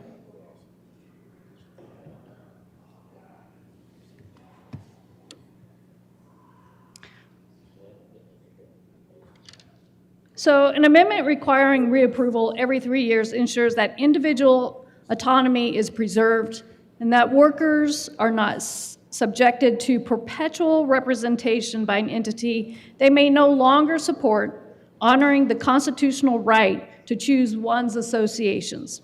Also, we have institutional accountability that's mandated. So regular recertification forces unions to consistently prove their value to the workers they represent, preventing the stagnation and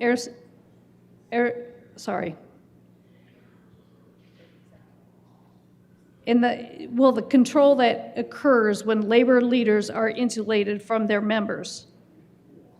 And lastly, economic freedom is also maintained.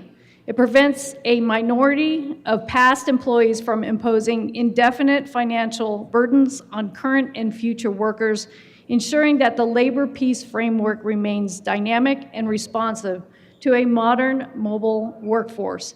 By implementing periodic reapproval, Colorado can protect the fundamental rights of its workers while ensuring that collective bargaining remains a voluntary, accountable, and truly representative process. So I urge an aye vote on Amendment L012. Thank you.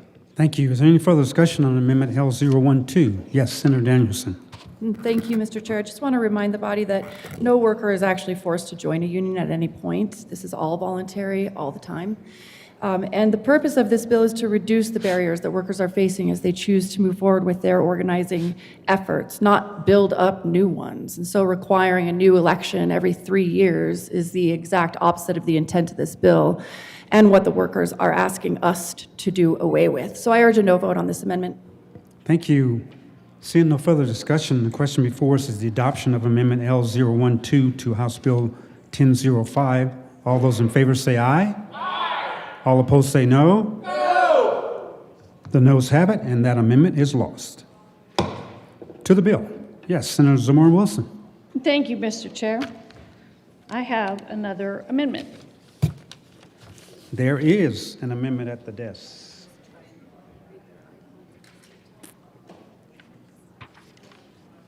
Thank you.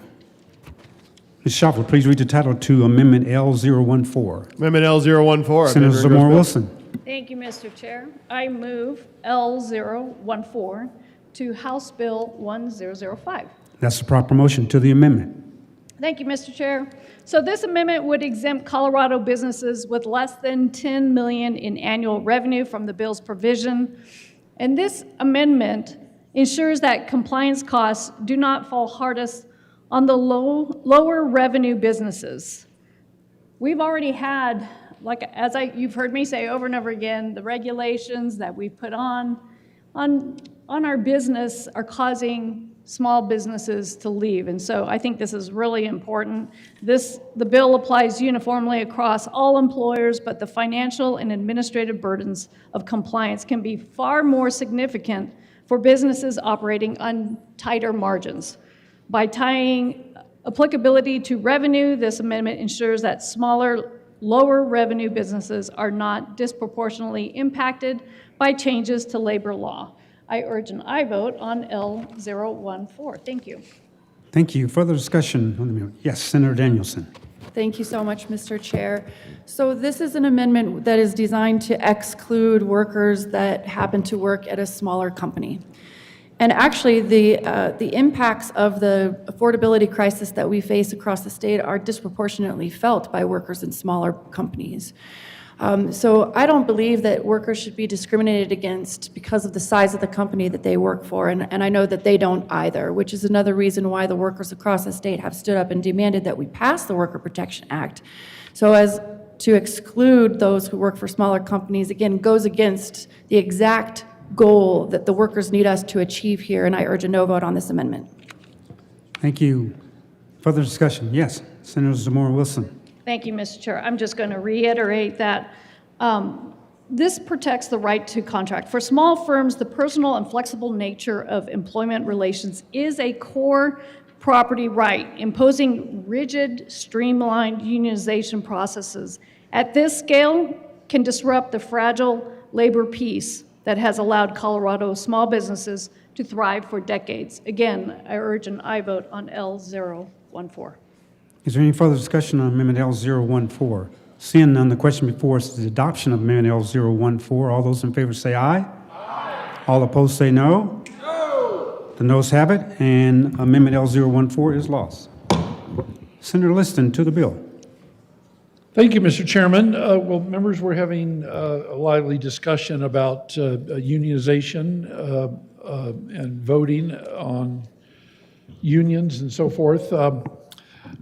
And we're speaking about affordability. I want to give you some good statistics here about affordability as relates.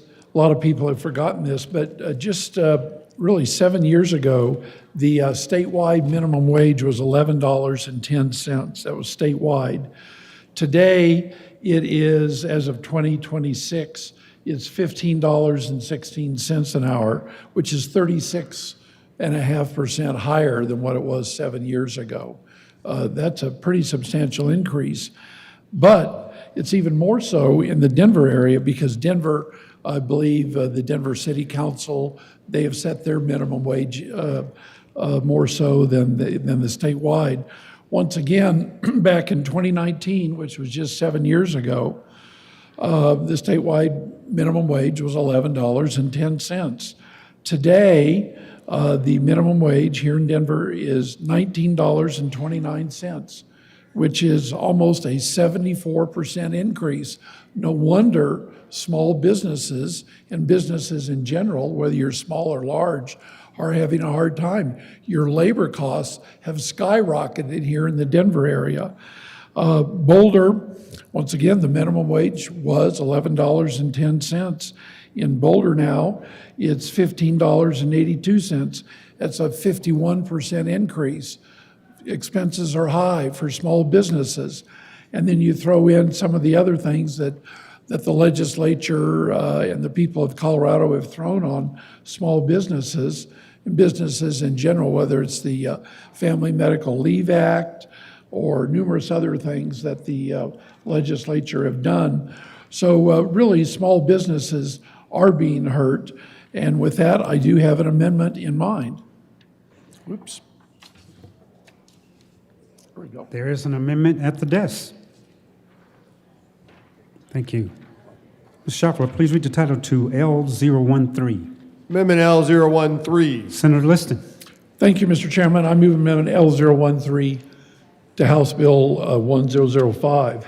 That's a proper motion to the amendment. Very good. Members, what this does, and it's, I know we had what seemed like a similar amendment for small businesses under 10 million. Well, really, my amendment deals with small businesses with less than 50 employees, because there's a lot of small businesses out there that have 5 or 10 or 20, even 50 is considered a small business. And they certainly, most of those probably don't have 10 million in revenue. So this amendment protects small businesses from the disproportionate regulatory burdens. The bill expands collective bargaining requirements and alters the balance of labor relations across all employers, regardless of size. Smaller businesses often lack the administrative capacity to navigate the complex labor negotiations and compliance requirements. By creating a small business exemption, this amendment ensures that those regulatory obligations are scaled appropriately. So, like I was just informing you, that labor costs have shot up dramatically over the last 7 years, and I'm not sure, to be honest with you, if the minimum wage here in Colorado is not even increased more so than what we have here. So, we always like to say small businesses are the backbone of the economy, and that's probably true. The majority of jobs that are created by small businesses.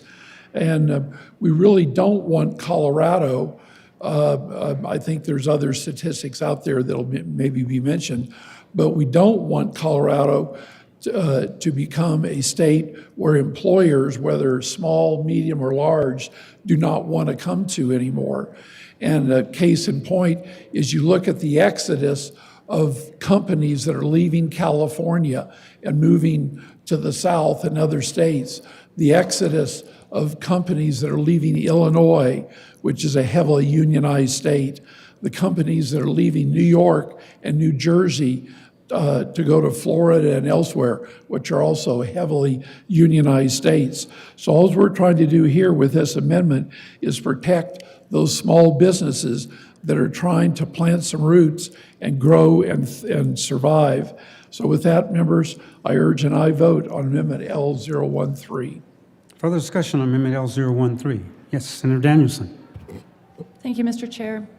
So again, in an attempt to exempt small businesses from this new law is just unacceptable. So a company that employs fewer than 50 employees, I mean, that's going to impact thousands upon thousands of Coloradans across the state.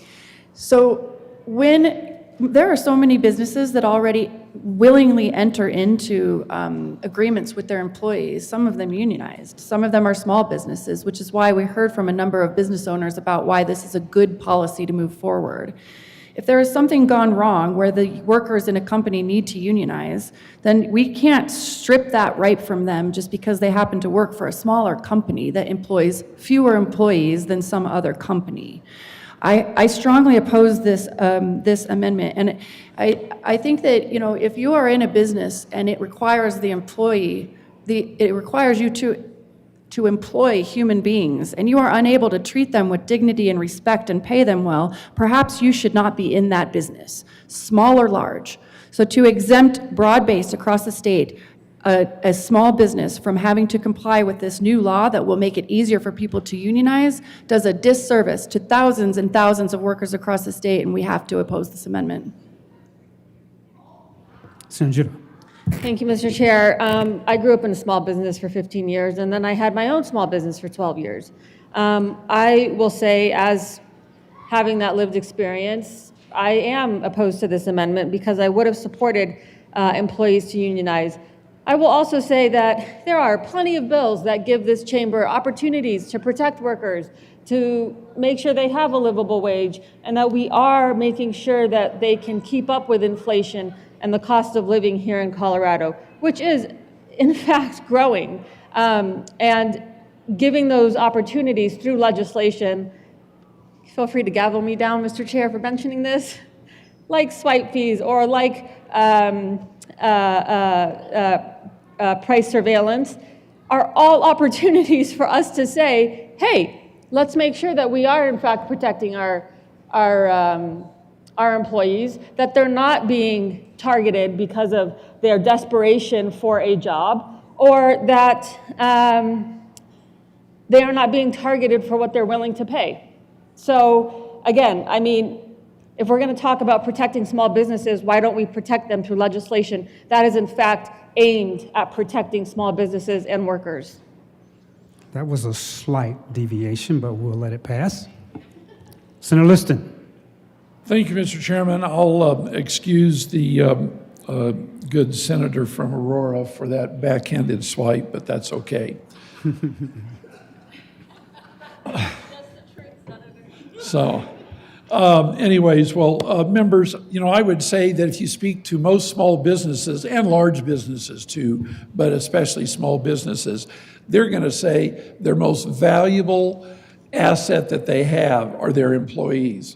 Whether you have 5 or 10 or 50 or large companies that may have 500, all the time they realize that their best asset that they have is not just their product, it's their highly trained and loyal, dedicated, hardworking employees. And as this amendment applies to only businesses with less than 50 or 50 or less, there's the small businesses that if there's any business that has the ability to move, it is small businesses. If they feel like, hey, we just can't afford this anymore, there's a lot of other states around Colorado that would love to have small businesses. You go up to Wyoming where there's no state income tax. You go up to Montana where there's no state sales tax. And you go to Kansas, Nebraska, Utah, there's plenty of other states that would love to welcome small businesses. So, if we make it more difficult and make it far easier to a certain degree that unions can come in and unionize, large businesses, that's one thing, but the small businesses which are working hard and they're trying to plant the roots so that they can survive in a tough competitive environment, then I think we're just being counterproductive. So once again, I would urge and I vote on Amendment L013. Thank you. To Amendment L013, yes, Senator Vazell.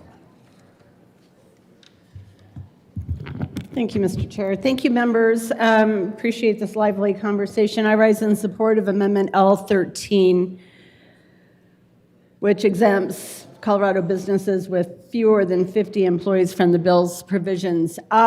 This is an important amendment because just looking at the Colorado Chamber of Commerce, they keep this amazing dashboard. If you haven't been on it, I highly recommend you check it out. Colorado scorecard. And so their scorecard for the business climate is talking about 99.5%, 99.5%. I didn't even know it was that high. I knew that the percentage of businesses in the state of Colorado is predominantly small businesses, but 99.5%. That's extraordinary. And these are your corner pizzeria, your dry cleaner. It is the place that you take your shoes to be fixed. It is your Pilates studio. These are kind of the cornerstone businesses of our communities. And if we have changes to our existing organization laws, which is what is suggested by this bill, I worry a great deal about what will happen. I agree with the good senator from Colorado Springs.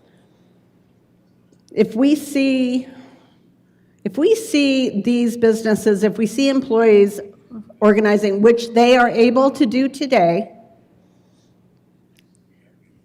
but we've had a lot of conversation around what the impact of that is. And the initial impact, supposedly, is that wages will increase.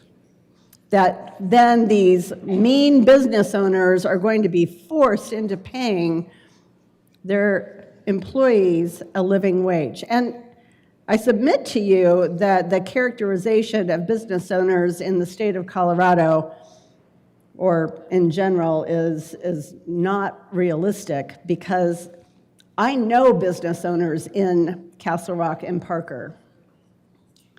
I know them, and they value their employees, just as the good senator from Colorado Springs was talking about. They care about the well-being of their employees. But this is the thing, is if we see, and we've seen it, right? We've seen Starbucks employees in Denver unionize, and it's happened, and there's been a hue and cry that Starbucks has had the gall to close those shops. Well, maybe it's because they can no longer make it pencil to keep the doors open. Their overhead has exceeded what they're bringing in. And in which case, because Starbucks is run by some pretty smart people, if they have a store that is losing money month after month after month, they close the doors. It makes sense. That's business. I don't want to put our small businesses into the position of having to decide whether they're going to close their doors and all of those employees no longer have a job, or just what's their alternative? What's their alternative? Their alternative is that they're going to raise prices. And if you have enough of those small businesses raising their prices, that impacts the overall inflation level of the state of Colorado, which is already, let me pull up the number because it's here. And our cost of living is one of the highest in the country. So we're going to make it worse? Is that what we want to do? I urge an aye vote on L13. Thank you. Further discussion, Senator Pelton B.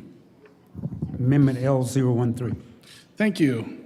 Thank you, Mr. Chair. I rise in support of L113, or sorry, 013. And the reason why is because one of these small businesses that had 31 employees was one that I worked for when I got out of the military in the 90s. And I just want to tell you that we did have a union rep come and talk to us, and we would have to take a pay cut in order to become a union. So this livable wage myth is out there when you talk about residential electricians like we were. It's a different world when you're talking about commercial and residential. But I will tell you that we did have these people show up and we said no.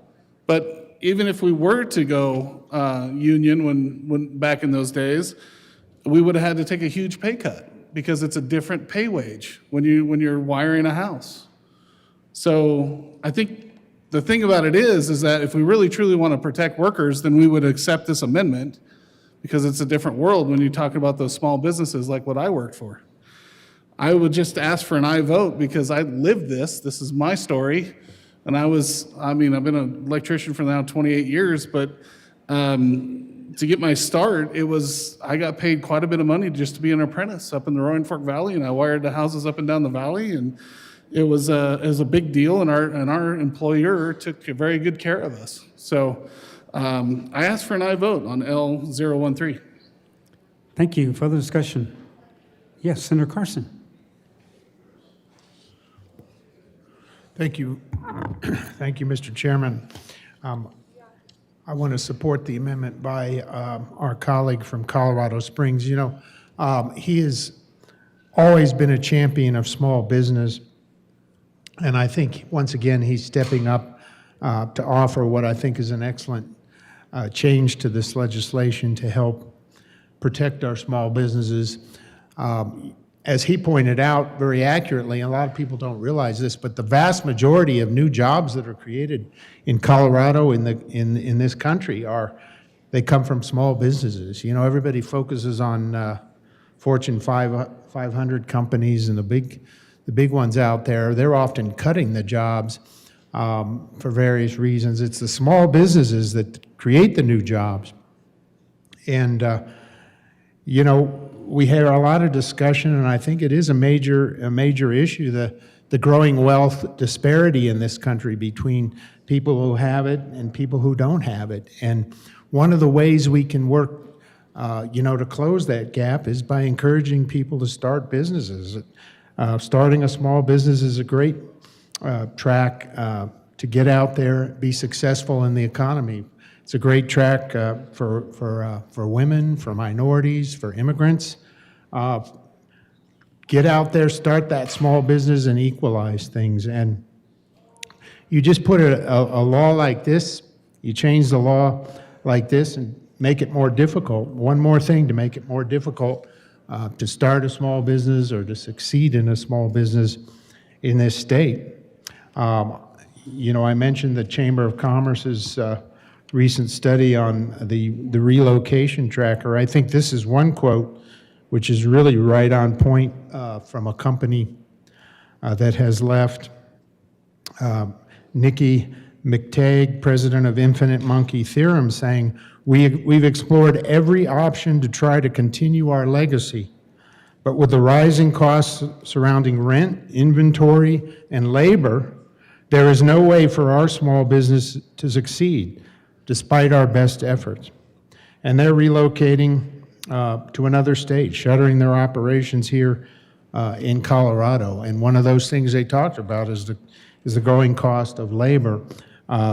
For a small business to have to be concerned with an issue like, dealing with a union and dealing with more rules and regulations that come with that, just having a union is one thing, but there are all sorts of compliance issues surrounding that for those businesses when you have that in place. And so you're just piling on one more thing on top of the taxes, on top of the regulations, on top of the costs of a state which is now considered to be the fourth most expensive state in the country to live in. And you can only imagine it's probably pretty high up there in terms of the cost of starting a small business. And so I think this is an excellent amendment, recognizes at least for 50 employees or less. Let's keep them out of a big change like this, not helpful to our economy. Thank you. Is there any further discussion on Amendment L013? Seeing none. Okay. A division has been requested.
Okay, we are back.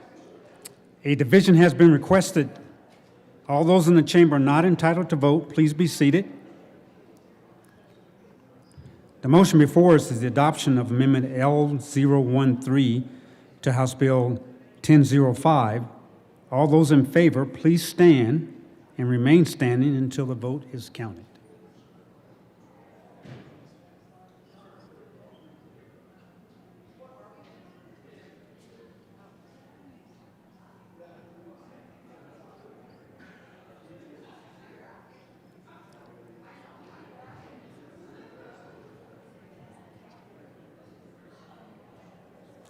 You may be seated. All those opposed, please stand and remain standing until the vote is counted.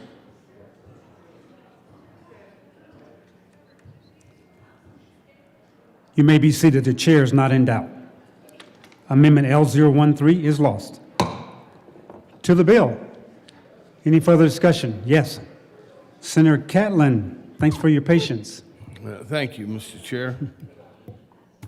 Members, I'm here today. I want to talk about something that maybe we haven't talked about yet, and that's the people that are taking it upon themselves to do startup businesses, and they've got a good idea and want to put it out there and amongst the market, and it starts to take traction.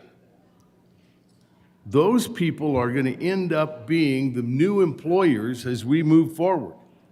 They're going to be the ones that are building the businesses. They're going to be the ones that are in the process of expanding and doing the things that market-driven businesses do. And here we are, we're talking about workers, and I appreciate the fact that we need to take care of the worker. But we also ought to be thinking about the future employers, people that are investing their hard-earned money, their time, their effort, and, you know, like they say, blood, sweat, and tears. I'd like to take a little time to talk about the value of those kind of businesses in relationship to the future of Colorado. I think if we were to take a look back at the employers that are here today and that are thriving and growing, you would find that they had been one of those startups maybe 10 years ago. And today they are out there in the market, wielding market share and bringing those employees along with them to share in the benefits of those kind of endeavors. I think we should be thinking a little bit about our future, the bench, so to speak, if you want to play ball with it. Think about the bench. Who are we bringing in that's going to grow? Most of the time, that kind of industry or that kind of business or that kind of property, mental property, I'm missing the word right now, but that kind of effort is where we're headed. That's what our marketplace is doing today. So what I'm thinking about is, can we look at some of these industries or these businesses, new companies, that are what you and I might call startups, or just getting the wind up under their wings and starting to say, you know, this might work. And, you know, in order to take a look back to those people, I'd like to talk about, and I do have an amendment here. Hang on just a second. I have an amendment that might address some of those issues.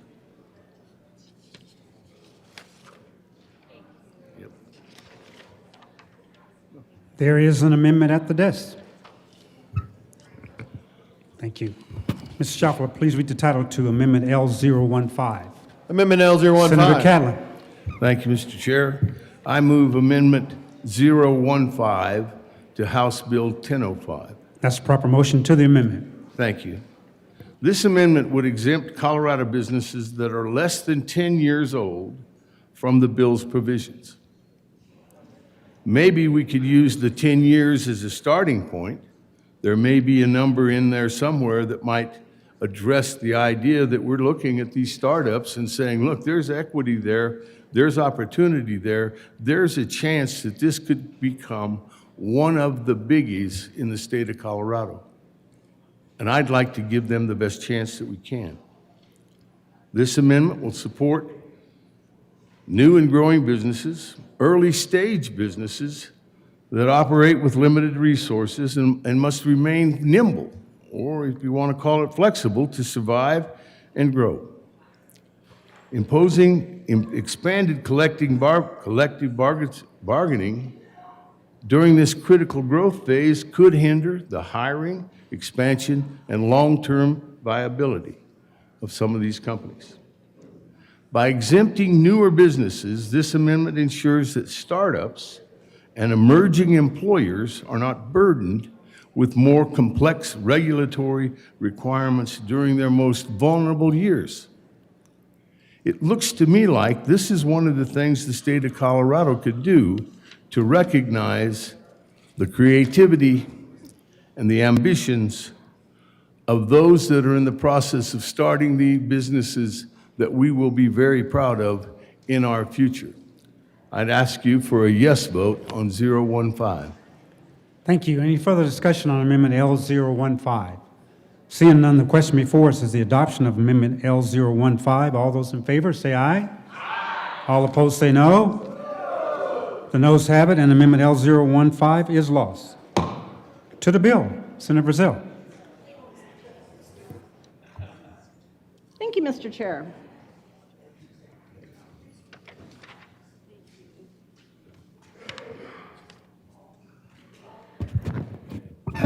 Thank you, Mr. Chair. Members, I rise again. We've had a lot of great conversation here. I do not support this bill. I fundamentally disagree with the premise that workers should be forced to pay union dues whether or not they want to, whether or not they agree with where those dues are going. And so I really kind of want to talk a little bit about this concept of, what are union dues, because it actually can amount to be a fair amount from a dollar perspective for those employees. Typically, union dues amount to 1% to 2%, but it can go up as high as 6% of a union member's paycheck.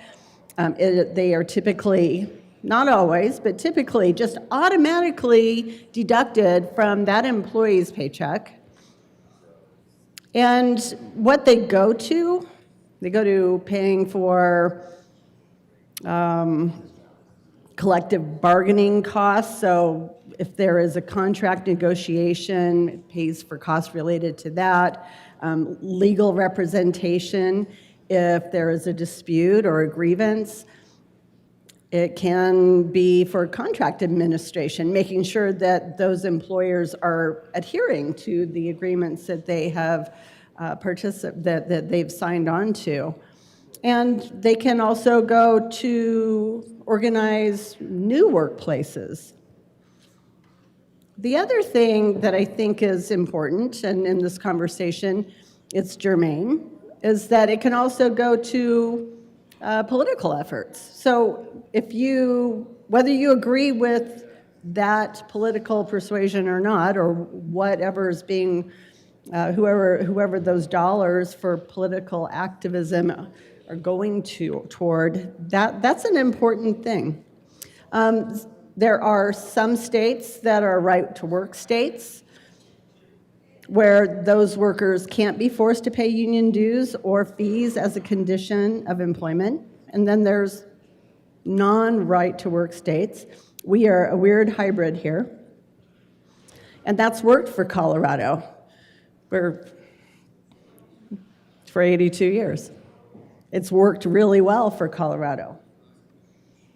And for a long time, it was a significant contributor to Colorado being considered a business-friendly state, which we are not that way anymore. We are not really considered business-friendly. We are still the sixth most regulated state in the United States. And we need every edge we can get. I've talked a little bit in the well in the last several weeks about, maybe one way we can, it's not going to get us across the finish line from a budget standpoint, but if we can increase income tax revenue in the state by inviting, attracting, and retaining businesses in the state of Colorado, that's very helpful.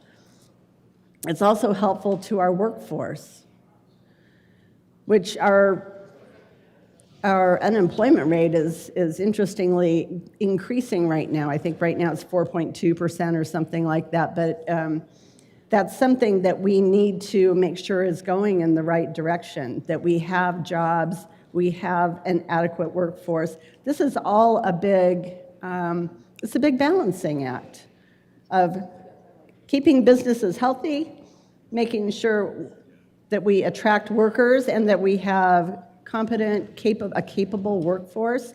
There's going to be a lot of conversation around that coming up.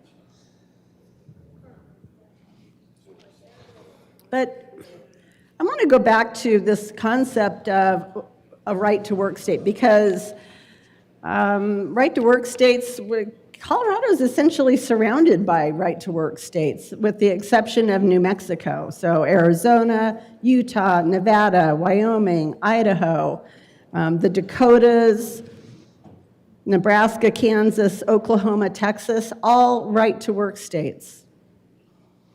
And I think that that's important. It's important for employees and it's important for employers. And with that, I have an amendment. There is an amendment at the desk. Thank you. Ms. Schaffler, please read the title to Amendment L007. Amendment L007, amend reading gross bill, page 4, after line Senator Purcell. 17. Thank you, Mr. Chair. I move Amendment L7 to House Bill 1005. That's a proper motion to the amendment. Thank you. This is a simple amendment. It allows any employee to refuse union representation and be exempt from paying union dues, agency fees, or any other form of payment to that union or that representative. The amendment ensures that workers have choice, because I think that that's a really, really important thing from a business perspective and from a worker perspective. That the bill itself, as we are looking at it, removes the key guardrails of the Labor Peace Act, which again has been in existence and successful in the state of Colorado for 82 years. Employees could be required going forward to financially support a union even if they don't want to be represented, and that's not okay. Again, we're talking about, in general, 1% to 2% of that employee's salary being diverted from paying bills, making sure their kid can play soccer, buying groceries, and in the case of Colorado, apparently paying for their ever-increasing homeowners insurance and health insurance costs. So members, I request an aye vote on this particular amendment, allowing employees to opt out of both representation and payment of union dues and agency fees. Just ensures that no worker is compelled to fund or associate with the union against their will, and I ask for an aye vote. Any further discussion on Amendment 007? Yes, Senator Danielson. Thank you, Mr. Chair. Thank you, colleagues. I'm sure you're all aware that federal law actually prohibits, or federal law says you can't be compelled to join a union you don't want to. You can't force anyone to join a union according to the federal law. It also says that when the union negotiates on behalf of the workers at the company, they must negotiate on behalf of all of the workers at the company. They can't get out of that. And it also says, because of that, that the federal law says all workers have to pitch in and pay for that. So this would be in direct conflict with existing federal law. I urge a no vote. Thank you. Any further discussion on Amendment L007? Seeing none, The question before the body is the adoption of Amendment 007 to House Bill 1005. All those in favor say aye. Aye. All opposed say no. No. The noes have it, and Amendment L007 is lost. To the bill, Senator Pelton R. Thank you, Mr. There's an Chair. amendment at the desk. Ms. Schaffler, please read the title to Amendment L010. Amendment L010. Senator Pelton R. Thank you, Mr. Chair. I move Amendment L010. To the amendment. Thank you. There's many bills goes through this building that ought to be able to let our citizens weigh in on, and this is another one. This is a big change to what has been in place for many, many decades. And I think it's only fair that the citizens get to weigh in because it's costing them more money if there's unions and it's these businesses are having to pay more money to have union members. So I think they have a right to weigh in, and so I would urge a yes vote on 010. Thank you. Further discussion? Yes, Senator Danielson. Thank you, Mr. Chair. Should the measure pass, and I'm confident that the governor will sign it, I would have to say a no vote on this because it would not go into effect immediately, which is the intent of the sponsors of the bill and the will of the workers. Thanks. Thank you. Seeing no further discussion, the question before us is the adoption of Amendment L010. All those in favor say aye. Aye. All opposed say no. No. The noes have it, and Amendment L010 is lost. To the bill, seeing no further discussion, the question before us is the adoption of House Bill 1005. All those in favor say aye. Aye. All opposed say no. No. Thank you. The ayes have it. House Bill 1005 is adopted. Mr. Schaffler, please read the title to House Bill 1006. House Bill 1006 by Representative Velasco Martinez and Senator Roberts concerning the designation of state institutions of higher education as thriving institutions. Senator Roberts. Thank you, Mr. Chair. I move House Bill 1006 and the Education Committee report. To the Education Committee report. Thank you, Mr. Chair. In the Education Committee, we made some technical amendments, including defining rural campus and some other changes as requested by the Department of Higher Education. I ask for an aye vote. Thank you. Seeing no further discussion, the question before us is the adoption of the Education Committee report to House Bill 1006. All those in favor say aye. Aye. All opposed say no. The ayes have it, and the education report is adopted.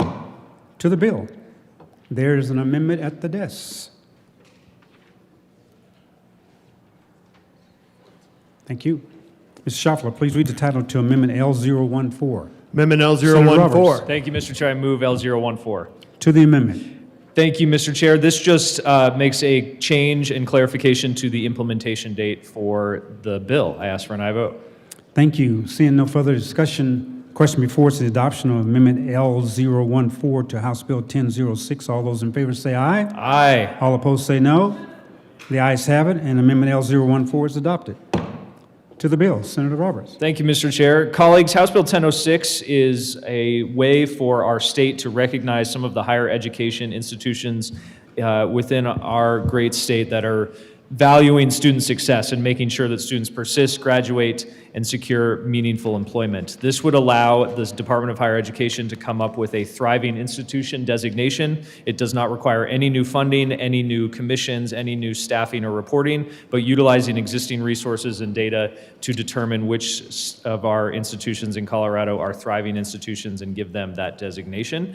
This is a bill idea brought to us by several great institutions in my district as well as across the state, and will be important for them as they continue to provide higher education to our state's future workforce. I ask for an aye vote. Thank you. Seeing no further discussion, the question before the body is the adoption of House Bill 1006. All those in favor say aye. Aye. All opposed say no. The ayes have it, and House Bill 1006 is adopted. Mr. Schaffler, please read the title to House Bill 1312. House Bill 1312 by Representative Clifford and Senator Mullica concerning measures related to peace officer participation and matters related to peace officer performance, and in connection therewith requiring the Attorney General to submit a proposal to update law enforcement academy training programs, changing the composition of the post board, requiring a person be 21 years old to pass post board examinations for certification, and authorizing a peace officer academy staff person to be eligible to receive training or grants for training offered by any state or local entity. Thank you, Mr. Schaffner. Senator Mullica. Thank you, Mr. Chair. I move House Bill 1312 and the Judiciary Committee report. To the Judiciary Committee report. Thank you, Mr. Chair. We did one amendment in Judiciary Committee that just basically says that any requirements for the training officers are not retroactive and are just going forward. Ask for a yes vote. Thank you. Seeing no further discussion, the question before us is the adoption of the Judiciary Committee report to House Bill 1312. All those in favor say aye. Aye. All opposed say no. The ayes have it, and the Judiciary report is adopted. To the bill, Senator Mullica. Thank you, Mr. Chair. Members, House Bill 1312 addresses four distinct but related areas of law enforcement policy. One, it updates law enforcement academy training programs through an Attorney General mandate. Secondly, it restructures the composition of the post-training board. Third, it establishes a minimum age requirement for post-certification. And fourth, it expands training and grant eligibility for peace officer academy instructors. I would ask for a yes vote. Thank you. Seeing no further discussion, the question before the body is the adoption of House Bill 1312. All those in favor say aye. Aye. All opposed say no. The ayes have it, and House Bill 1312 is adopted. Mr. Majority Leader. Thank you, Mr. Chair. I move the committee rise and report. Thank you. The motion for the body is to rise and report. All those in favor say aye. All opposed say no. The ayes have it, and the committee will rise and report.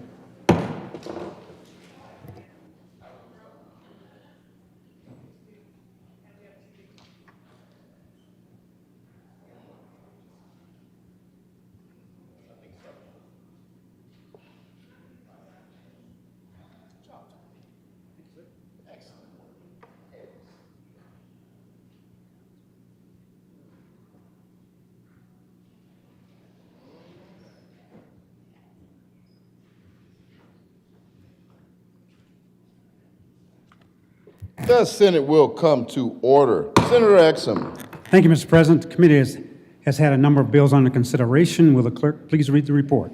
April 30th, 2026. Mr. President, your committee of the whole begs leave to report it has had under consideration the following attached bills, being the second reading thereof, makes the following recommendation thereon. Senate Bill 138 as amended, Senate Bill 172 as amended, passed on second reading in order engrossed and placed on the calendar for third reading and final passage. House Bill 1005, House Bill 1006 as amended, House Bill 1312 as amended, passed on second reading in order to revise and place on the calendar for third reading and final passage. Senator Exum. Thank you, Mr. President. I move the report. The motion is the adoption of the committee of the whole report. Are there any no votes? There are no votes. Senators Frizzell, Rich, Pelton R., Baisley, Carson, Zamora Wilson, Kirkmeyer, Pelton B., Bright, Liston, Catlin, Mr. Minority Leader. With a vote of 23 ayes, 12 noes, 0 absent, 0 excused, committee of the whole report is adopted. Senate Bill 138 is amended, 172 is amended, passed second reading, order gross place, counter for third reading and final passage. House Bill 1005, 1006 is amended, 1312 is amended, passed second reading, order revised place, counter for third reading and final passage. Rap God. Mr. Majority Leader. Thank you, Mr. President. I move to lay over general order second reading of bills until Friday, May the 1st. The motion is laid over general order second reading of bills counted Friday, May 1st, 2026. All those in favor say aye. Opposed, no. The ayes have it, and general order second reading of bills counted later until Friday, May 1st, 2026. Consideration of House amendments to Senate bills. Mr. Schaffler, please read the title to Senate Bill 92. Senate Bill 92 by Senator Simpson, Representative Sukla and Velasco, concerning the modification of the salary categorization locally elected officers in specified counties. Mr. Minority Leader. Thank you, Mr. President. As much as it pains me, I move the chamber concur with the amendments the House offered to Senate Bill 92. Oh, no. Tell us why.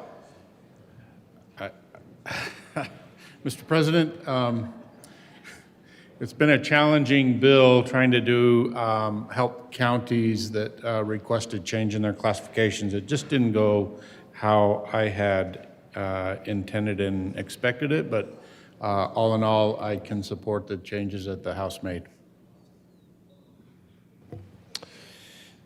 Seeing no further discussion of the motion, the Senate concur with House Amendment Senate Bill 92. Are there any no votes?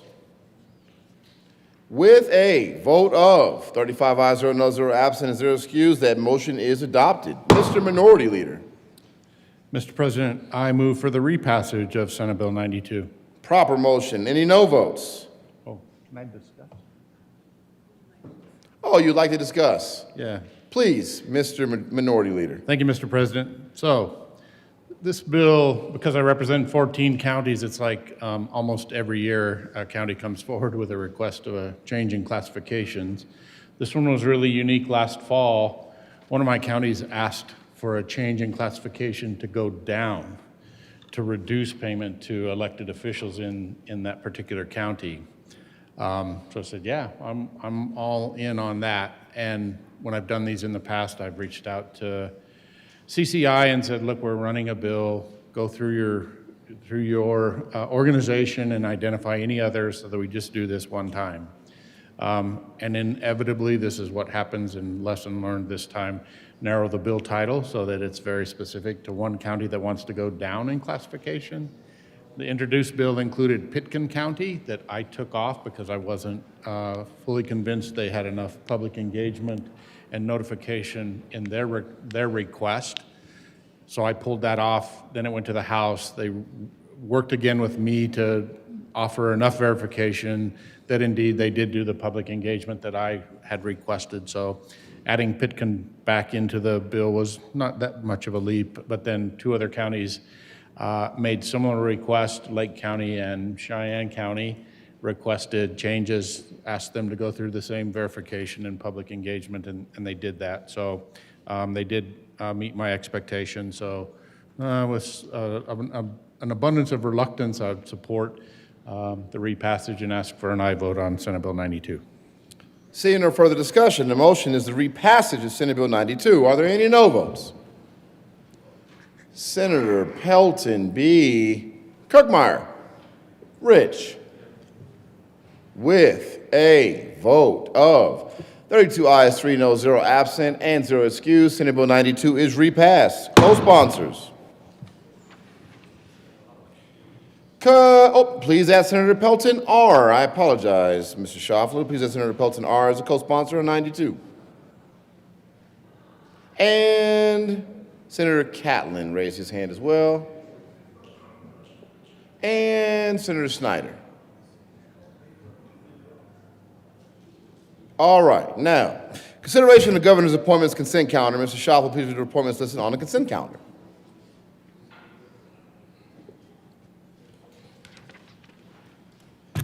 Member of the Colorado Board of Veterans Affairs, effective July 1st, 2025, for a term expiring June 30th, 2029. Sheldon Smith of Montrose, Colorado, to serve as a veteran who has been honorably released or separated from the armed forces of the United States, appointed Executive Director of the Department of Personnel and Administration for a term expiring at the pleasure of the Governor. Jana Locke of Denver, Colorado, appointed. Mr. Majority Leader. Thank you, Mr. President. I move for the appointment of all the consideration of governor's appointment consent calendar, which is Sheldon Smith of Montrose for the Colorado Board of Veterans Affairs and Jana Locke of Denver for the Department of Personnel and Administration. Further discussion? Seeing none, the motion is the confirmation of the appointments on the consent calendar. Are there any no votes on the consent calendar? With a vote of 35 ayes, 0 no, 0 absent, 0 excused, those appointments are confirmed. Consideration of conference committee reports. Mr. Shoffler, please read the title of House Bill 1084. House Bill 1084 by Representatives Espinosa and Camacho and Senators Weissman and Lindstedt concerning voter transparency requirements to expand information about the funding of initiated statewide ballot measures and in connection therewith requiring the abstract of the fiscal impact statement for certain initiated statewide ballot measures to describe the measures' likely effect on the main areas of the state expenditure. Senator Weissman. Thank you, Mr. President. We move that the Senate adopt the first report of the First Conference Committee on 1084. Please tell us why. So members, you may remember when we heard the bill here, we took a major amendment to cut out all impact to the ballot title. The conference committee kept with that, so the conference committee follows our work. They re-revised. We did an amendment to just clarify the impact of what's left of the bill for the present cycle. We ask for a yes vote on the conference report. Further discussion? Seeing none, the motion is for the adoption of the first report of the First Conference Committee on House Bill 1084. Are there any no votes? Oh, okay, good. Senator Rich, Zamora Wilson, Baisley, and Carson. With a vote of 31 ayes, 4 noes, 0 absent, and 0 excused, the first report of the First Conference Committee on House Bill 1084 is adopted. Mr. Senator Weissman. Thank you. We move for the repassage of 1084 as amended by the Conference Committee report. Further discussion? Seeing no further discussion, the motion is the repassage of 1084. Are there any no votes? Senators, Mr. Minority Leader, Kirkmeyer, Frizzell, Zamora Wilson, Rich, Baisley, Liston, Pelton B, Catlin, Carson, Pelton R, Bright. With a vote of 23 ayes, 12 noes, 0 absent, 0 excused, House Bill 1084 is repassed. Co-sponsors, Senators Bridges, Amabile, Kipp, Exum. You are welcome.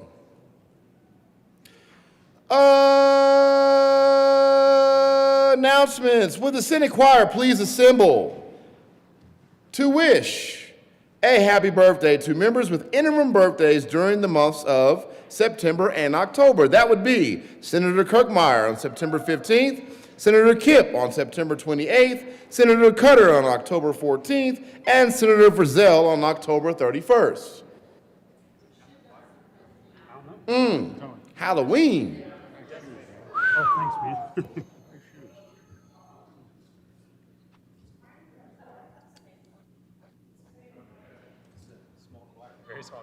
Okay, ready? Happy birthday to you. Happy birthday to you. Happy birthday, Senator. Happy birthday to you.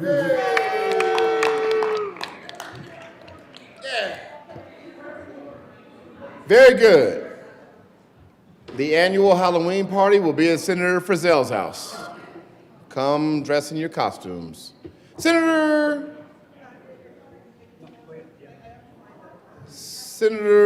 Kipp. Hey, we will be, Senate Finance will be meeting in SCR 357, 15 minutes upon adjournment to hear SB 180 and SB 178. Very good. Senator Amabile. The Joint Budget Committee might be meeting one more time today, or not, I'm not sure. All right. Senator Mullica. Thank you, Mr. Chair. Members, State Senate Health and Human Services Committee will be meeting. We're scheduled for 1:30. We'll be meeting 15 minutes upon adjournment committees in the old Supreme Court. We're going to hear Senate Bill 100, House Bill 1314, House Bill 1336, House Bill 1347, House Bill 1069, House Bill 1227, and Senate Bill 167 that is not on the calendar but is being added to the calendar today for the record. Senator Mullica will be fined $1 for referring to the president as the chair and also an additional $1 for being a Lego character. That'll be $2 for Senator Mullica. Thank you very much, Senator Kirkmeyer and everybody else in the chamber. All right, Senator Exum. Wow. Thank you, Mr. President. That's funny. Senate Local Government and Housing Committee will meet 15 minutes upon the adjournment of the adjournment committees. And we will hear House Bill 1224, SCR 001, House Bill 1196, and House Bill 1308. And a little change in schedule, SCR 001 will go last on the calendar, and House Bill 1196 will go first. Thank you. Very good. Senator Danielson. Thank you, Mr. President. Just a quick announcement on adjournment in about 10 minutes. The Senate Business, Labor, and Technology Committee will meet in SCR 352. We have 3 items on the agenda, Senate Bills 179 and 175, and House Bill 1324. Thank you so much. Have a great day. Senator Roberts. Thank you, Mr. President. The Agriculture and Natural Resources Committee will meet in the afternoon whenever afternoon committees are able to get started. In 3:52, we will hear House Bill 1342, followed by House Bill 1132. Senator Pelton-R. Thank you, Mr. President. These were handed out a few days ago, so you may have already cleaned them off your desk, but tomorrow is concrete day. They're going to come feed us out on the east lawn. It's supposed to be 60 degrees tomorrow, so it'll be a nice day to go have a burger. So tomorrow, concrete day at the Capitol. Still no Rocky Mountain oysters. All right. Any further announcements? All right.